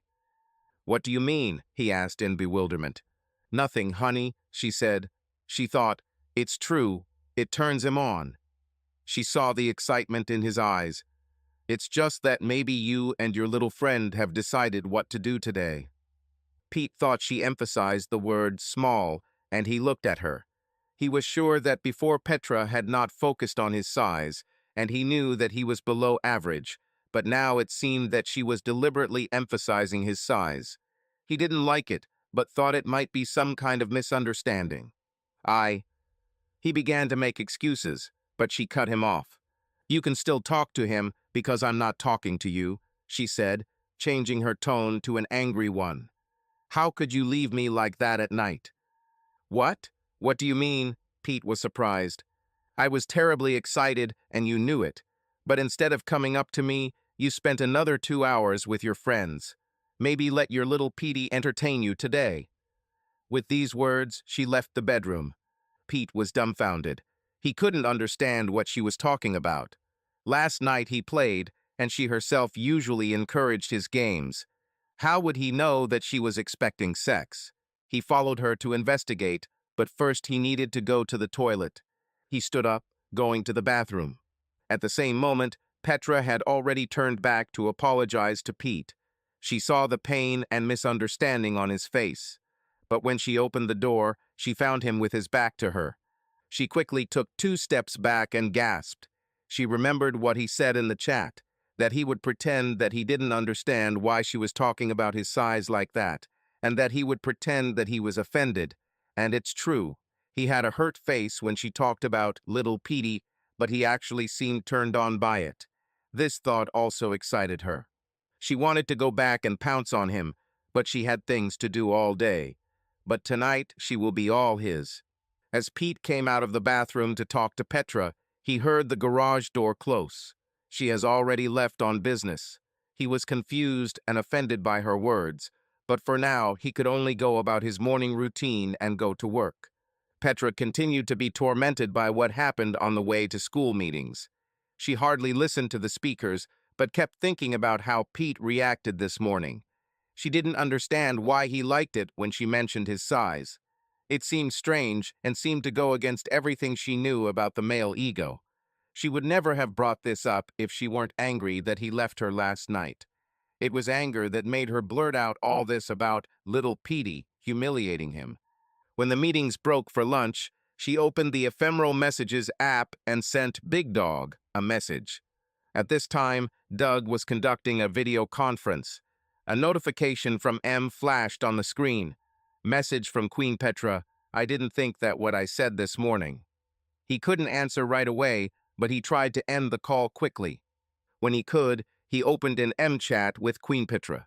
QP, I didn't think what I said this morning would have such an effect on you. QP, but it gave me the courage to push the size issue even harder.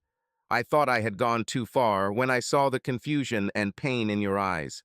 But I was so angry. I couldn't believe that you chose your friends over me, so I decided to finish it off. QP, after I jumped out, I couldn't think about anything except your offended face. I didn't want to leave you in this state, and it's good that I came back because I saw what you were doing.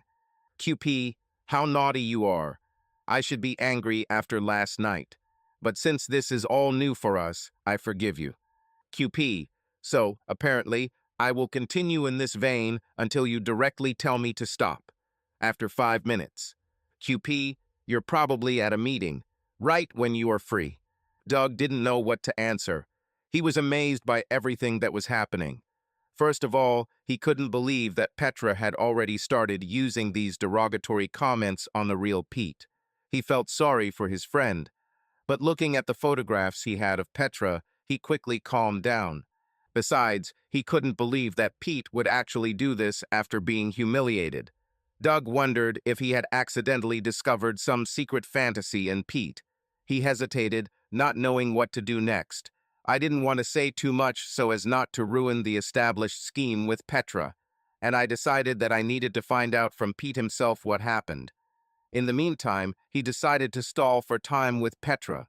Big Dog, hello, Queen Petra. I was at a meeting, and I need more time to answer. I'm still processing what happened this morning. BD, and sorry about last night. I'm an idiot. QP, understand. Write when you're ready. BD, thank you.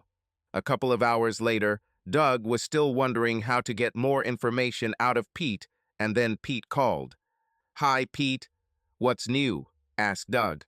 Hey, Doug, Pete replied. Yes, a lot of things, but I'm not sure if I'm ready to talk. I don't know. Dude, you can tell me, Doug said.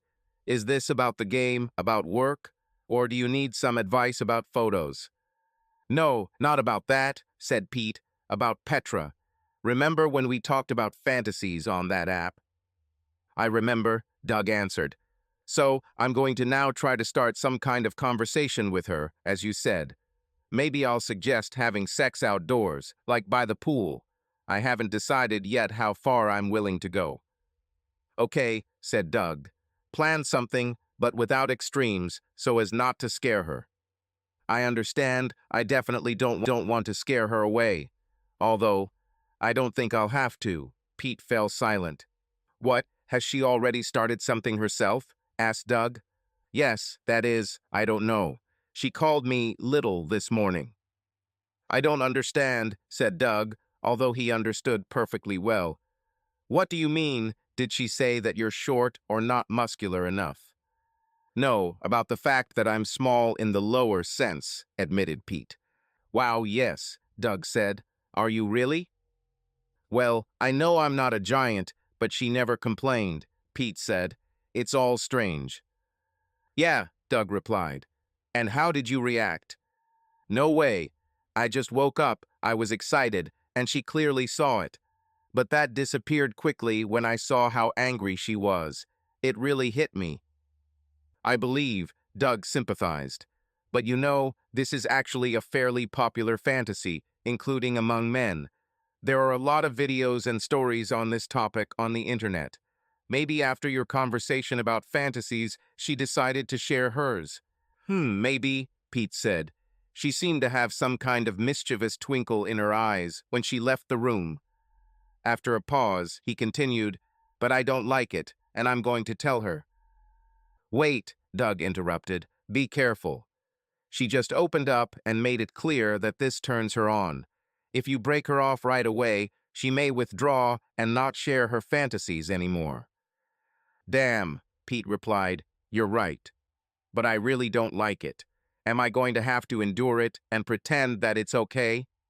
I'm not sure, Doug said. Maybe let her play with this for a while, show her that you respect her imagination. What if she gets tired of it if you don't overreact?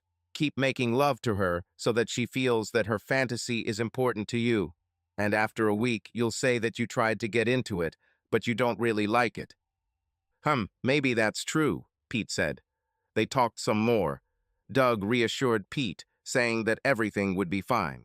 Friday was approaching, which meant it was time for Pete to write to Petra again in ephemeral messages. He really wanted to introduce his fantasy into their sex life. But his confidence was greatly shaken after Petrina's games of humiliation on the topic of size. Although Petra had been incredibly passionate the last few days, it brought him little joy because she constantly talked about his small size. Of course, to such messages from her, Big Dog, posing as Pete, constantly replied that he liked it. Every time Petra wrote that Pete didn't seem too keen on these conversations, Doug assured her, as if on Pete's behalf, that he actually enjoyed the humiliation. And although he may show the opposite with his body, and there may be resentment on his face, he just plays because it turns him on. Encouraged by these confirmations, Petra began to behave more and more boldly, and this evening she gave her maximum. That was amazing, honey, she said with a satisfied smile. I hope you liked it too. It seems so. Then she went to the bathroom. Pete answered quietly. To be honest, I didn't really like what you said. I felt humiliated and that you didn't care. Petra did not seem to hear him and continued. Oh, what a mess you made. Although you are small, today you really managed to do everything as it should. I'll go take a quick shower and then climb into bed, then we'll talk.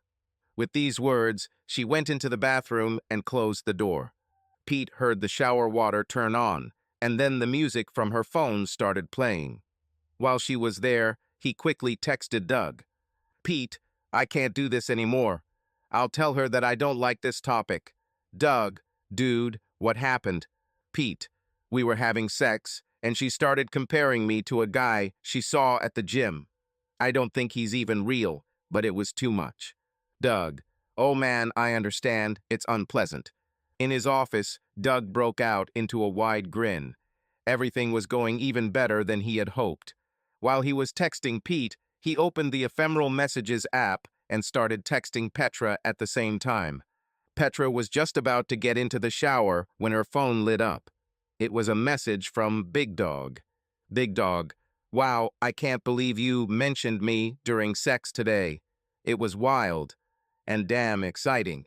Queen Petra, glad you liked it. I wanted you to get angry or jealous. BD, let's talk seriously for a minute to clear things up. QP, okay. BD, it worked for sure. I was so turned on by this. Remember what exactly you said about Big Dog? QP, well, I roughly remember. BD, guess which part I liked the most? Doug was again struck by how much Petra was involved in this. What she said was so frank and clearly must have hurt Pete greatly. Now I understand why Peter wanted to stop it. BD, everything sounded incredibly hot. BD, it was just so exciting to hear something like that, even if I felt pain inside. QP, oh honey, did you really feel bad? I'm sorry. You know, I don't really think so. I'm just trying to make your fantasy come true. BD, no, everything is fine. Yes, it really hurt me. It hurt me when you said those things. This is such a strange thing. You feel small and inferior, humiliated, but at the same time you get wildly turned on. Meanwhile, Doug tried to smooth things over with Pete. Doug, so what exactly happened? Did she just start it like that?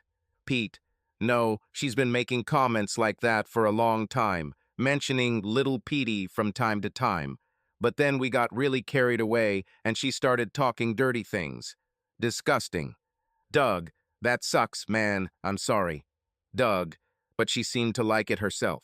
Pete, what? Doug, well, you said that she literally went crazy after those words. So, she was really hooked. You don't want her to feel bad, do you? Pete, no, of course, I want her to have fun. But it seems unfair to me that I have to feel bad for this. Doug, I agree, but there is a fine line here. Women rarely realize their fantasies.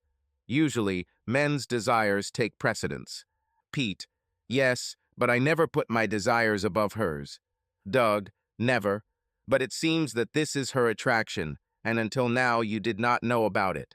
Have you ever asked what her fantasies are? What does she want in bed? After all, you calmly told her about your idea with candid photos. You even found an application and equipment. Pete, this is different. Doug, listen. At the same time, Doug continued to process Petra in the chat. BD, look, I know this was my fantasy, and I really appreciate how much effort you put into it. Everything was amazing, but I don't want everything to revolve around me. You like it yourself, right? It seems to me that yes, when I watch how you react. But do you really enjoy telling me these things? I hope so, but I don't want to be selfish.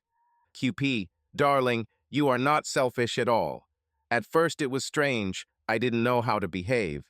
But this week, thanks in large part to your support in the chat, I started to enjoy it. I want you to feel good. I want your fantasies to come true, but I don't want to hurt you. At the same time, it seems that this pain is also part of the pleasure for you. BD, yes, it is. I understand that this may not be easy for you. After all, I have to think of what to say and see how it hurts me when I hear it. There's nothing you can do about it. Society instills in men that their value is in their size, and when you mock this, a reflexive pain appears. I didn't think that it would also cause excitement at the same time. Grin. QP, OU. QP, yes, it's not easy, but I'm already hooked, especially knowing how much you like it. BD, I have to ask, when you talked about the guy from the gym, were you really thinking about Big Dog? Did you imagine this? QP, well, BD, come on, be honest. It's okay, really. QP, yes, I did. Doug smiled and shifted in his chair. He couldn't believe his luck with Petra. Now, all I had to do was make sure Pete didn't ruin everything. Pete, I'm just not sure I can stand it anymore. I want her to be happy, but after all this, I feel like a complete insignificance. Like I'm really small and incompetent. It's a disgusting feeling. Doug, understand, but be careful. It seems that she is now more open than ever. She becomes vulnerable, and if you say enough, it will hurt her more than this situation hurts you. She trusts you a lot to open up like that. This, of course, is not uncommon, but not everyone talks about it. This means she feels safe with you and trusts you very much. Pete lay in bed and thought about it for a long time. It never even occurred to him to look at everything from this side.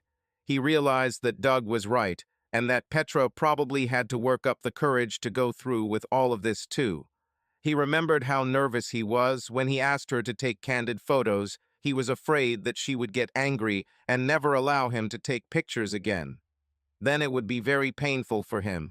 And now he was afraid of hurting her by saying no. Pete, you're probably right, Doug. Doug, look, you don't have to like it, but you can be a good enough partner to let her live out her fantasy, right? Just try to participate in those moments that don't affect you so much. Pete, I'm not sure there's anything about this that won't offend me. Doug, you'll have to get creative. Like when she mentions that guy from the gym, what was his name? Pete, Big Dog. Doug, yeah, there you go. You can try to perceive it as if you were watching a video. Don't imagine Petra with some jock, but imagine some actress with an unknown guy in a movie. Pete, I doubt it will work. She talks about him, and I will automatically imagine her with him. Doug, maybe, but try different techniques. For example, come up with some nickname for her to separate reality and fantasy. Pete, maybe. What name should I give her? Vicky or Emily? Doug, no, I think something close to her real name is better. For example, Princess Petra or Queen Petra or Lady Petra. Pete, Princess Petra will do. Doug, I think Queen sounds cooler. And then suddenly she will decide that you want a younger woman if you call her Princess. Pete, exactly, then Queen Petra. I will try. Doug, I think this is the right decision. You will build her trust if you allow her to continue. And if you can separate fantasy and reality, then you cannot take it too personally. There was no answer. Doug assumed that Petra had returned from the shower, and they were once again lost in fantasy. He felt satisfied with how deftly he managed the situation. He felt a little sorry for his friend, but on the other hand, he couldn't imagine that such a beauty like Petra would be content with tiny Pete all her life. The next day, Petra took the train downtown to do some shopping. She remembered last night. After the shower, they had sex again, and many of her concerns that Pete might have felt too humiliated disappeared. He was much more active, participating in the conversation about the guy from the gym, and clearly liked the way he called her Queen Petra. It seemed that they had finally overcome some kind of barrier. She was no longer afraid that she would hurt him too much. It was clear that he liked it, and she herself noticed that she was becoming more and more involved in this game. Part of the reason she went to the store was to buy revealing sportswear to seduce Pete. She might not wear it to the actual gym, but she will tell him that she did and how Big Dog appreciated her outfit. This thought brought a slight smile and pleasant excitement to her. However, the next minute her fantasy was interrupted. At the next stop, many people entered the carriage. It turned out that a college basketball game was taking place nearby, and many young guys were crowded into the carriage. The seats were quickly taken, and the rest had to stand holding the handrails. At the next stop, which, in her opinion, was only 2 stops from the arena, an even larger crowd poured into the car, and people were literally pressed together. Petra was sitting on a 3-seater seat facing the center of the carriage, with 2 guys on either side of her. In front of her, holding onto the top rail, stood 3 students, facing her, talking to each other. Not wanting to stare directly at his groin, Petra took out her phone. She went to the website of the store she was heading to and began browsing through the tracksuits.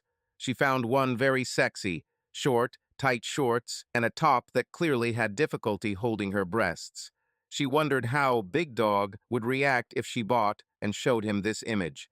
At this time, Doug was preparing for an evening game of D&D and suddenly received a notification from Ephemeral Messages. Queen Petra wrote, Big Dog.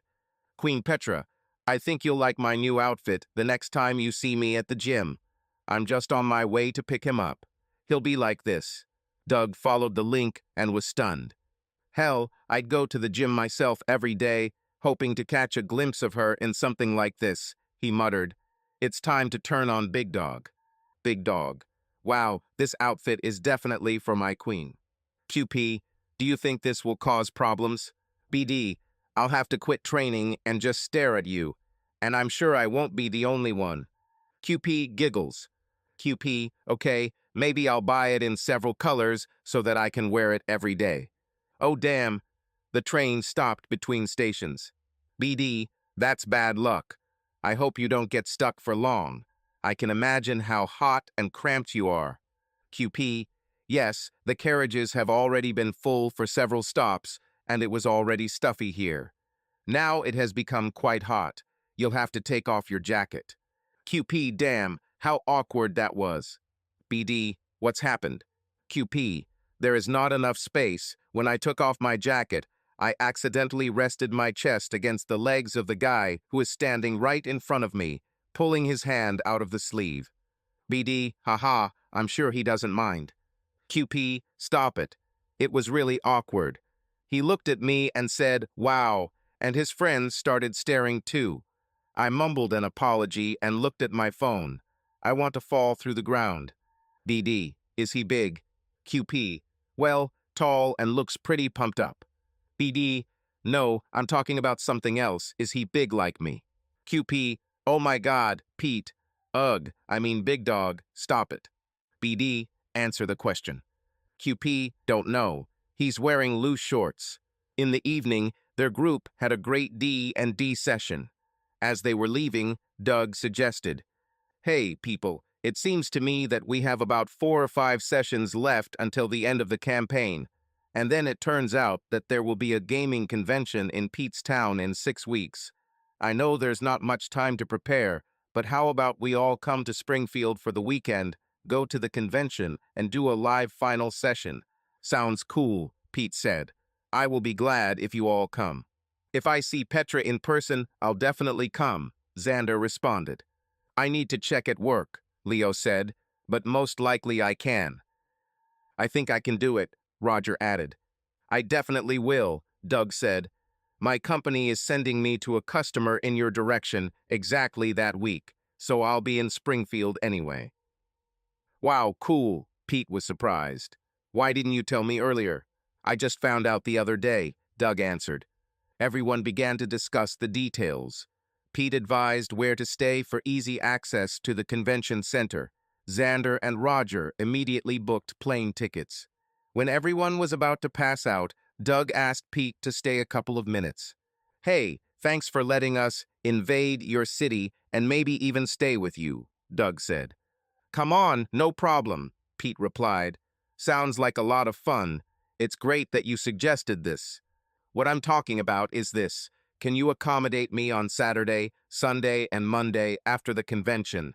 As I said, I have a work meeting here on Wednesday, and the company will only pay for the hotels starting on Tuesday. It turns out that they won't cover my accommodation for the weekend. So you need to spend the night with us on Friday, Saturday, Sunday, and Monday, Pete clarified. I was hoping for Friday too, Doug said. I want to be there by the opening of the convention on Saturday. He paused. I understand that I'm asking a lot, especially considering that we have never met in person. It's okay, Pete replied. On the contrary, it's even better that you come on Friday. Petra is leaving for a teacher's seminar on Saturday and Sunday, so you can meet her before she leaves. You've helped me so much with advice about her over the past month, I would like you to talk a little. Doug barely restrained himself from grinning out loud. He was really counting on quality time with Petra, or more accurately, Big Dog was counting on it. Thank you, Pete. I'm sure you'll need to coordinate this with Petra. Let me know later. By the way, how are things going with you and Petra? Asked Doug. Yeah, okay, Pete replied. Queen Petra helps a little, and I somehow came to terms with the situation. This no longer repulses me so much, and I must admit, she now gives me fiery sex. I still want. Oh, okay. What else? Asked Doug. What are you thinking about? Yes, I would like her to at least once embody my fantasy, something that I like. Does she refuse when you ask? I don't have time to ask at all. I tried to contact her through ephemeral messages, but for some reason she always rejects the request. I asked her, and she said that she had not seen any requests from me. We still only have one general chat. Show account settings. Share your screen, Doug suggested. Maybe something is displayed incorrectly. Pete shared the screen, and together they looked through several tabs in the settings. One of them, max chat limits, was set to 10. Change it to 20, Doug said. Maybe the system counts old chats, and because of this everything breaks down. It's strange that it doesn't give any warnings. Try it now. Okay, Pete replied, turning off the demo and typing something. That's it, I sent it. Now I'll go to her and tell her to check if she received the request. Doug saw the incoming chat on his laptop, where he forwarded the number. He waited a moment, continuing to talk to Pete about the convention. It was only when they were about to close that he accepted the chat. Oh look, Pete said, she just accepted. It looks like this is exactly the setting that was needed. Cool, Doug said. Then I'll let you go so you can correspond with her. Well, to be honest, I was just going to text her that I was glad it finally worked out, and then go to my bedroom and continue texting with her, Pete replied. Dude, you can't do that, Doug said indignantly. You've been talking about discussing your fantasies on this app for so many weeks, and now that it's finally live, you're going to stop using it. Sometimes I'm amazed how she puts up with your stupidity, he said with a smile. You're right, Pete smiled too. I'll start chatting with her right now. Thanks, buddy. You are a true friend. Mutually, Doug responded. He felt a little sad about his friend's deception, but after listening to the audio from the train this afternoon and rereading their correspondence, his interest prevailed over his guilt. Pete, hey baby, I'm glad it worked out this time. I look forward to chatting more here. Petra, yes, this should be interesting. Pete, exactly. I'm just a little confused about which fantasy to choose for today's conversation. Petra, you're so eager for something new, right? I knew you didn't really like it. God, how evil I am for putting you through this. Pete, no, baby, no, everything is fine. At first it was hard, it seemed like it fell on me out of nowhere, but now everything is okay. I can see how much this turns you on, so we can continue. Petra, doesn't sound very inspiring. I want to stop this. Pete, no, please don't stop. Petra, I'm still afraid that you're saying this so that I don't feel guilty. Pete thought this might be a chance to end the humiliation. She herself gives him the opportunity to honestly admit that he doesn't like it. But he knew how much courage it took for Petra to admit such a desire, and he did not want to break her feelings. Although the topic itself didn't really turn him on, he was already used to it and didn't consider it so terrible. Pete, Petra, Queen Petra, I really enjoy it, Petra. Just confident? Pete again realized that she was giving him a way out, but he had already decided to go all the way. He wanted her to have it, and he needed to convince her. Pete, yes, Queen Petra, I love it when you call me Little Petey and talk about Big Dog at the gym. Of course, Pete didn't know that he was actually texting Doug, who was pretending to be Petra, and had just basically admitted to a friend that he fantasized about his wife teasing men. Doug smiled to himself. He'll definitely take a screenshot and use it someday. Doug allowed Pete to steer the conversation back toward his fantasies. He couldn't believe that after so much time Pete hadn't come up with anything concrete. Apparently his friend was nervous. Meanwhile, he opened a new window to write to the real Petra under the guise of Big Dog. Big Dog, hello, Queen Petra. Are you still feeling excited after what happened on the train today? Queen Petra, my God, I still can't believe you talked me into doing this. I'm so ashamed. BD, why? It was fucking hot. QP, yeah, it was probably really hot, but I shouldn't have teased that guy like that. I'm married. Doug returned to his conversation with Pete. There, he mostly let Pete talk, occasionally inserting comments about whether it was interesting or incomprehensible, because Pete wrote a lot of boring things. Doug decided that he needed to direct his friend's fantasies in a more convenient direction for himself. Petra, Pete, are you sure this is your fantasy? Just the hottest one you want to accomplish? Pete, what do you mean, baby? Isn't this enough? Petra, if that's what you really want, we can. But I thought you'd want something a little more peppery. You've already started taking pictures of me, and you're doing a good job. I decided that you would want something more related to photography. Pete, well, yes, I want to. I just thought you would say no and stop me. I don't want to put pressure on you and make you uncomfortable. Petra, baby, yeah, I used to hate having my picture taken. But now that I see what you can do with a camera, my attitude changes. You noticed that in the last photos I have a different expression on my face. Previously, when my face was open, I would become gloomy or frown, but now I smile. Pete, maybe you're right. Stop, wait, let me look at the old photos. Petra, no, no, no, Pete, don't go. Petra, we're texting now, don't be a fool and don't leak. Pete, blushes, you're right. Pete, so you want me to take pictures of you, and more openly? Petra, well, only if you want it. Pete, of course I want to. Petra, giggles, great. Petra, where do you want to shoot? At our home. Pete, of course, that would be nice. Petra, and nowhere else. Pete, well. Petra changed her name to Bunny. Bunny, come on, Mr. Cameraman, where else can we have a photo shoot? Pete changed his name to Cameraman.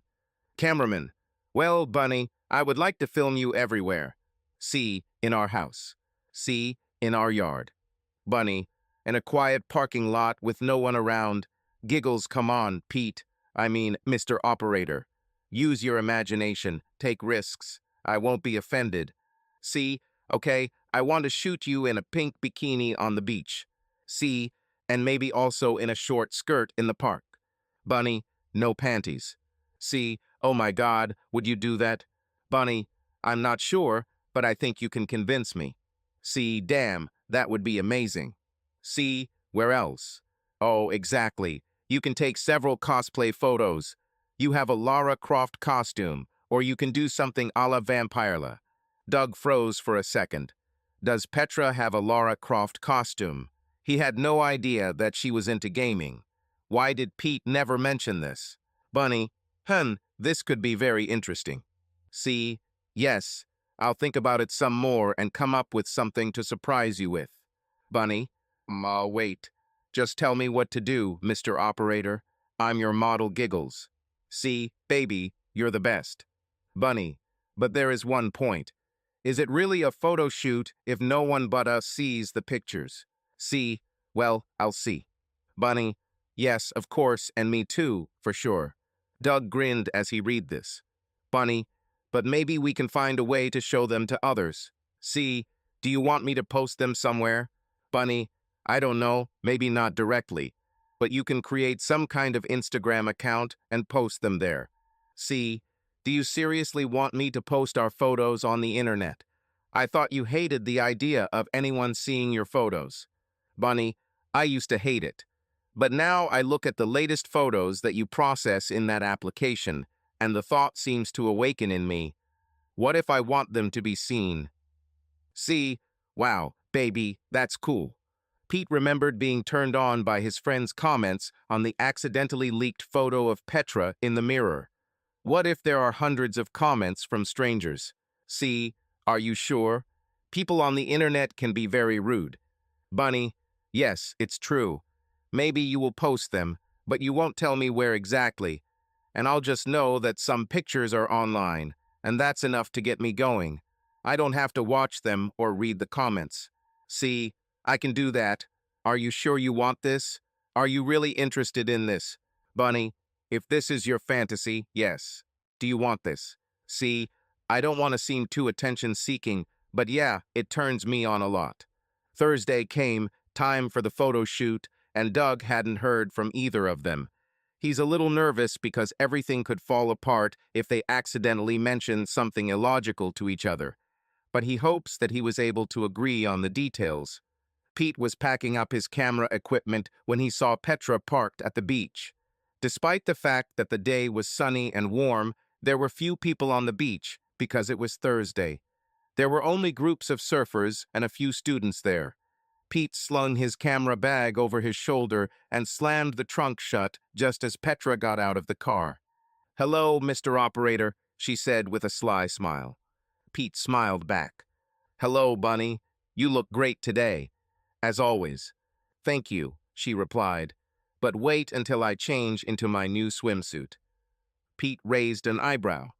"Wow, Did you buy anything new for the photo shoot? I didn't even know. Of course, I want this shoot to be special, she said, opening the trunk and taking out a backpack. I can't wait to see your reaction. She bit her lip for a moment, and Big Dog's reaction when he sees me in this swimsuit. Pete internally grimaced at the mention of Big Dog, but understood that her fantasies about a big male could only increase the degree of shooting and make the photos more candid. I'm sure his reaction will be much greater than that of little Pete, he said, trying to support her game. She giggled. Okay, I have to go to the changing cabins while you find a suitable place and get ready. They separated. The cabins were a series of adjacent metal boxes at the edge of the beach. Each had their own door, but there was a common roof over them all. As Petra approached, she saw that the occupied light was on 2 of the 5 doors. She chose the empty outer cabin and locked herself. It was cramped inside about 6 feet by 6 feet. The walls are covered in graffiti and stickers, but overall it is clean. On the wall separating her cubicle from the one next to it, there was a towel hanging almost to the floor, quite common for such places. She took a swimsuit and cape from her backpack and hung them on a hook. Then she quickly took off her street clothes, putting them back in her backpack. She took the swimsuit and began to pull it onto her body. It was a black one-piece model, but it did not cover much. The cutout on her stomach showed off her toned abs, and the top featured 2 cups that flowed into the sides and were connected to the bottom by rings at the front and back of her hips. There was a small V-shaped stripe at the bottom, and at the back it was almost a thong. The swimsuit was quite tight, but not uncomfortable. It seemed to be designed for a girl with slightly smaller breasts than hers. Her cape was white and not quite, but almost transparent. It covered her arms and reached the middle of her thighs. While putting it on, Petra touched a towel that was hanging on the wall, and it fell to the floor. She bent down to pick it up and froze in amazement. A hole about 20 centimeters in diameter was discovered in the wall, surrounded by foam around the edges and covered with all sorts of obscene inscriptions and drawings. She put her hand to her mouth. Oh my God! She hurriedly grabbed the towel to return it to its place, but could not resist and looked through the hole for a second. In the next stall, it seemed, there was also a towel hanging, blocking the view. She was relieved that no one was looking at her, but a tiny feeling of disappointment stirred inside her. What if there was some kind of surfer standing there? She pushed the thought away, quickly hung the towel back in its original place, grabbed her backpack, and jumped out of the stall. I noticed Pete about 40 meters away on the beach and headed towards him. But the thought never left her. Are people really doing this? I can't imagine Pete doing that. Or my colleague Adam. She was distracted by a volleyball landing nearby. Hey, throw the ball, please, someone's low voice said. Petra looked and saw 4 college-aged guys. They all looked at her. Oh, yes, of course, she muttered, trying to shake off the indecent thoughts. I bent down to pick up the ball, and at that moment I heard, "Wow," and whistled. Then she realized that her cape was not tied, and when bending over, her breasts were actually sticking out of the top of the swimsuit. She quickly straightened up, threw the ball to the guys, and felt her breasts shake slightly from the sudden movement. The guys looked at her with undisguised attention. Petra hurriedly pulled her cape around her and hurried towards Pete. She quickly looked over her shoulder and saw that the guys continued to follow her with their eyes. She became embarrassed and quickly turned to Pete. He, by the way, didn't notice anything. He was focused on the camera and phone. When she approached, he finally raised his head. "Oh, hi, baby. I mean, hi, bunny," he corrected. "Are you ready for a photo shoot?" "Hi," she muttered, trying to get her thoughts in order. "I need a minute to get into character." Pete tensed a little. "You're not going to change your mind, are you?" No," she began, but he didn't listen to the end and began to say, "Baby, I know this is a big step, but you can do it. I will do everything to make sure everything goes well. I swear the pictures will be amazing. How can they not be like that? Because you are beautiful to me." He smiled embarrassedly. Petra giggled, the tension easing. "Okay, Mr. Operator, tell me how and what to shoot." Pete took a deep breath too. "Okay, bunny, I think, first, stand here, look at me, and then turn around and walk towards the water. Petra did just that. Pete began to click the camera, asking her to stop in different poses, changing angles. At first, he periodically called her Petra, but she called him Mr. Operator, and soon he, too, began to address her exclusively as Bunny. This helped her not to be shy and to relax. Soon she began adding sexier poses herself, emphasizing her figure. Bunny, Pete said after a few minutes, now take off your cape and go into the water about ankle deep. Petra was already inspired and did not hesitate. She slowly untied the belt, revealing the cape.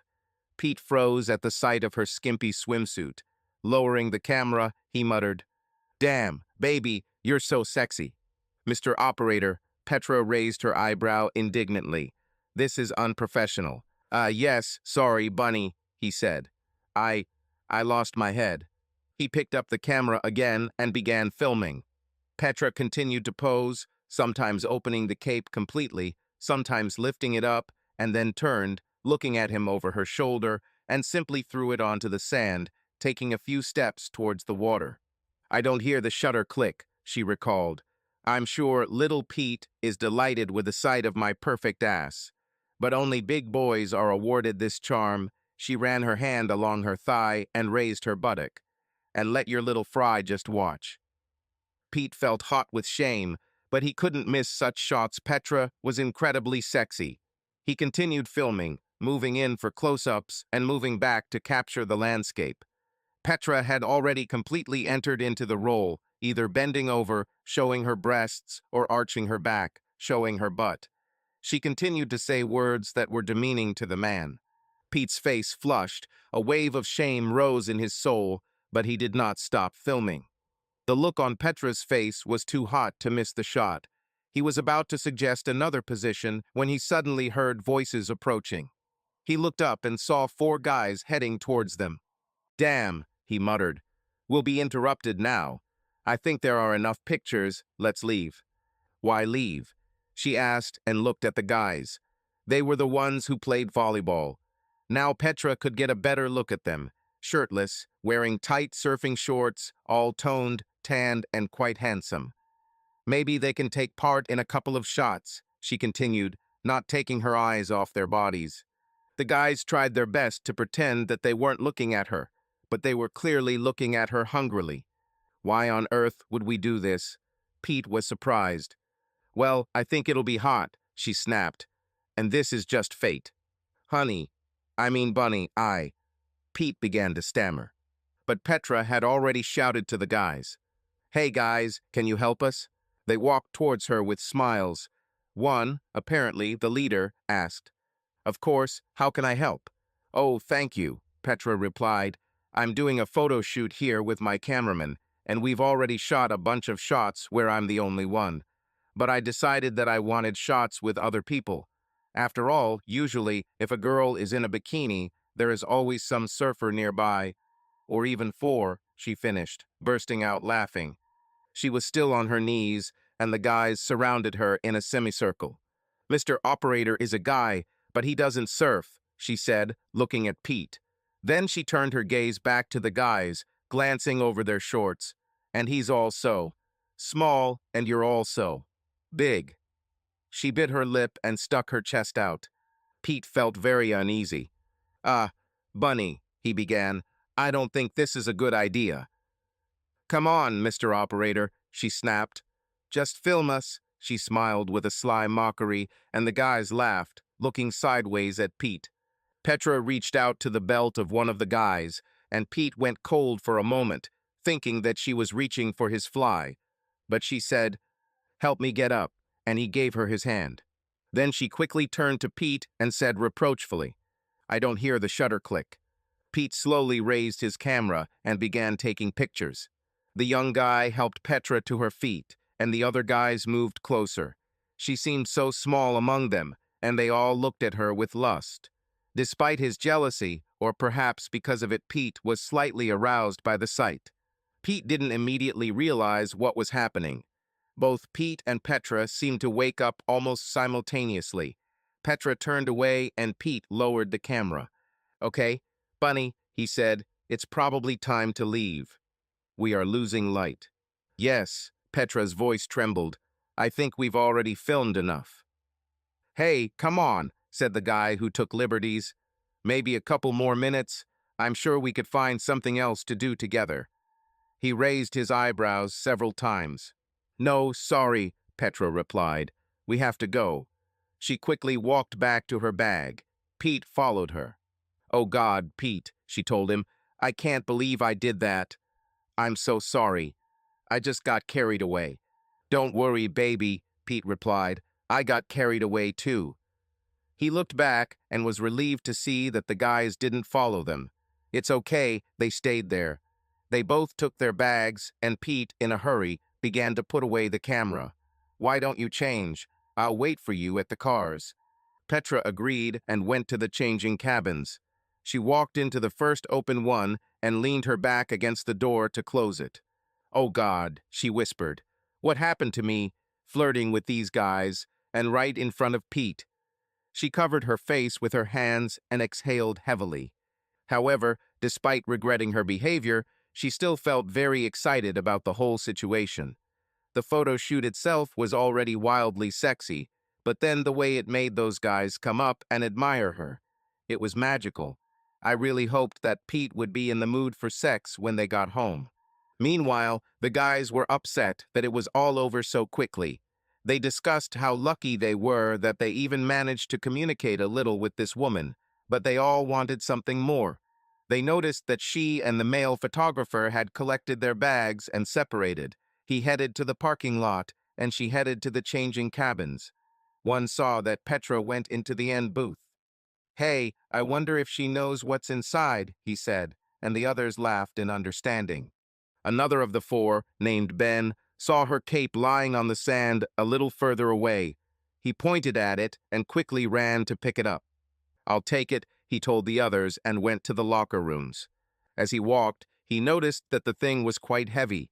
I checked my pockets and found her phone there. Ben was about to put the phone back when an idea came to mind. He pulled out his own phone and typed a note. Hello, sexy girl from the beach. My name is Ben. I'm the last guy you snuggled up to before you ran away. I'm sorry if I scared you, but I don't regret it. Yours are awesome. If you suddenly want to meet, call my number. He moved Petra's phone to the camera screen and took a photo of the message from his phone. Then he put her cell phone back in the pocket of his cape and ran to the booths. Petra had almost changed her clothes when she heard the door slam in the next stall. She was already wearing pants and was looking for a t-shirt in her bag. There was a knock on the wall and a muffled male voice. Hey, it's one of those guys from the beach. She froze, overcome with panic. I don't want to scare you or stalk you, he continued. I just found your cape. You apparently forgot it on the beach in the chaos, and your phone is in your pocket. I thought you'd probably want it back. Damn, she muttered. She had completely forgotten that she had dropped the cape while Pete was taking photographs. I couldn't believe I just left her there, and with the phone too. It would be a nightmare if she left without him. Thank you, she said louder. Listen, I don't think I can look at you calmly now after everything I did there. Maybe just hang it on the door, and I'll pick it up when I leave. I could, but there are quite a lot of people here now, he replied. I'm afraid someone might drag her away, so we'll have to wait until you come out. Oh, wait, she remembered about the hole in the wall. There's a hole between the booths, it's behind the towel. She understood what this hole was usually used for, but she hoped to quickly get her things without meeting the guy face to face. She felt incredibly awkward. Okay, he responded. I take off the towel from my side. Petra heard something rustling and also pulled the towel from her side. She saw the writing around the hole and snorted. God, how childish you men are sometimes. What do you mean? The guy asked, standing up and stretching his clothes through the hole. Do you call it infantile that I return a lost item? He stopped short because, looking through the hole, he saw Petra standing without a t-shirt. Petra was distracted while trying to take her t-shirt out of her bag and didn't realize that she was showing off her breasts the entire time. No, it's infantile that someone wrote on my side of the wall, she explained. What did you write? She peered more closely into the hole and noticed his face, and then I just remembered that I wasn't wearing a t-shirt. Damn, she cursed and pulled it in a hurry. You didn't have to get dressed for me, he grinned. I liked the show. He stood up, crumpled the cape with the phone in his hands, and stuck it through the hole. Petra squatted down to pick up her things, and as she did so, her hand touched his. Like everything else about him, the palm was larger than Pete's. Immediately, the image of that guy on the beach popped into my head. She looked up and saw part of his face through the hole. There was obvious desire in his gaze, and she felt a warm response within herself. I immediately felt guilty and moved back a little, taking out my phone. She thought about Pete. She needed to write to him that she was okay. Out of habit, she opened the ephemeral messaging app to contact him. Queen Petra, hey, I'm almost done. I'll be out soon. We forgot my cape on the beach, and one of those guys brought it to me. When she sent the message, she realized that she was chatting with Big Dog, not Pete. QP, oh, I sent it to the wrong chat. I wanted to write to cameraman and Bunny. She heard the guy behind the wall telling her something, but she was focused on the messages. QP, I'm a little emotional after what happened. It's good that you stopped me, otherwise I could have done something else. Okay, I'll be out soon. Sorry, I was just writing a message to my operator, she said out loud. What did you say there? It's okay, the guy answered. It says, show her what you've got, make her beg for more, and big time for glory. He fell silent without hearing a reaction. Remember, you asked me to read what was written on this side? Another pause. So, do you want me to do this? You know, to be fair, since you showed me something too? Petra felt herself again overcome with embarrassment and excitement at the same time. Wah, what would you do? She asked uncertainty. Do you want me to show you what I have? He said. I saw you, so to make everything fair, I should probably show you too, right? She wanted to say no. Logic screamed at her that she needed to say no, but at the same time her brain and body seemed to have already brought her to this position. On the other side of the wall, Ben couldn't believe his luck. He didn't want to put pressure on her and act like a jerk, but he heard passionate notes in her voice and saw how she behaved on the beach. Petra completely forgot that she had a phone in her hand until it vibrated. Big Dog, what have you gotten yourself into again? Are you there in the cabana with that guy from the beach? Queen Petra, not really. BD, what do you mean, not really? QP, he's in the next booth. Doug leaned back in his chair when it became clear that Petra was unlikely to continue the conversation anytime soon. He didn't know what exactly happened, but he guessed that the photo shoot turned out to be hot. Obviously, Petra was becoming more and more bold. I wanted to talk to her as soon as possible, get the video, and see new pictures of Pete. But the next day passed, and nothing appeared in the photo folder, and Doug began to worry. Maybe he said something wrong and alarmed her. Or did she become suspicious because of the change of applications? To check, Doug decided to write to Pete. Doug, hey Pete, have you done a photo shoot with Petra yet? There was no answer for quite some time, which only increased the anxiety.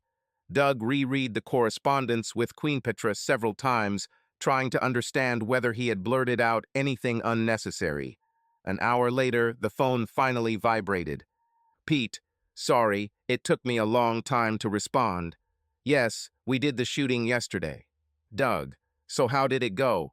Did she finally loosen up? Pete, yes. She even bought a new, very revealing swimsuit. She looked amazing. Doug, cool. Surely there are a lot of pictures. Pete, I think so, but I haven't watched them yet. Doug, what? Why? You said that in order to work on photographs, you missed more than one correspondence session with Petra. So why didn't you sit down for them now? Pete, yes, that's true. But there was simply no time. When we returned, Petra dragged me into bed and still does not let me out. I was just able to break free. Doug, so she liked it. Well, at least say a few words about the pictures themselves. Pete, there are probably a lot of interesting things there. She really sped up. I think I'll do this experiment again. It's strange to tell you this, it's awkward, but I feel like you understand me. Doug, yeah man, I get it. We have already talked about your games. It's true, it's awkward, but you're happy that you're having so much sex, right? Pete, of course. But yesterday she mentioned some new people, not just Big Dog. Doug, new. Pete, I was talking about Surfer. Like, here's another one who's much bigger than me, and that I am apparently not average at all. Doug, that must be unpleasant to hear. So she has another fantasy besides the big dog?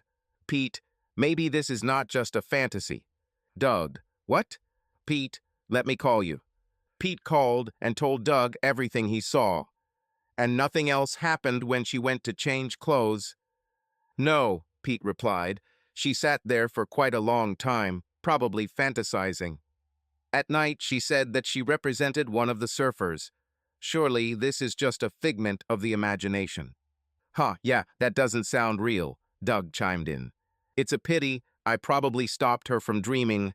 I sent a message. I wanted to make sure that she was okay. But I think she made up for it at night and in the morning too, Pete finished with a satisfied grin. Ha ha, I see, Doug replied.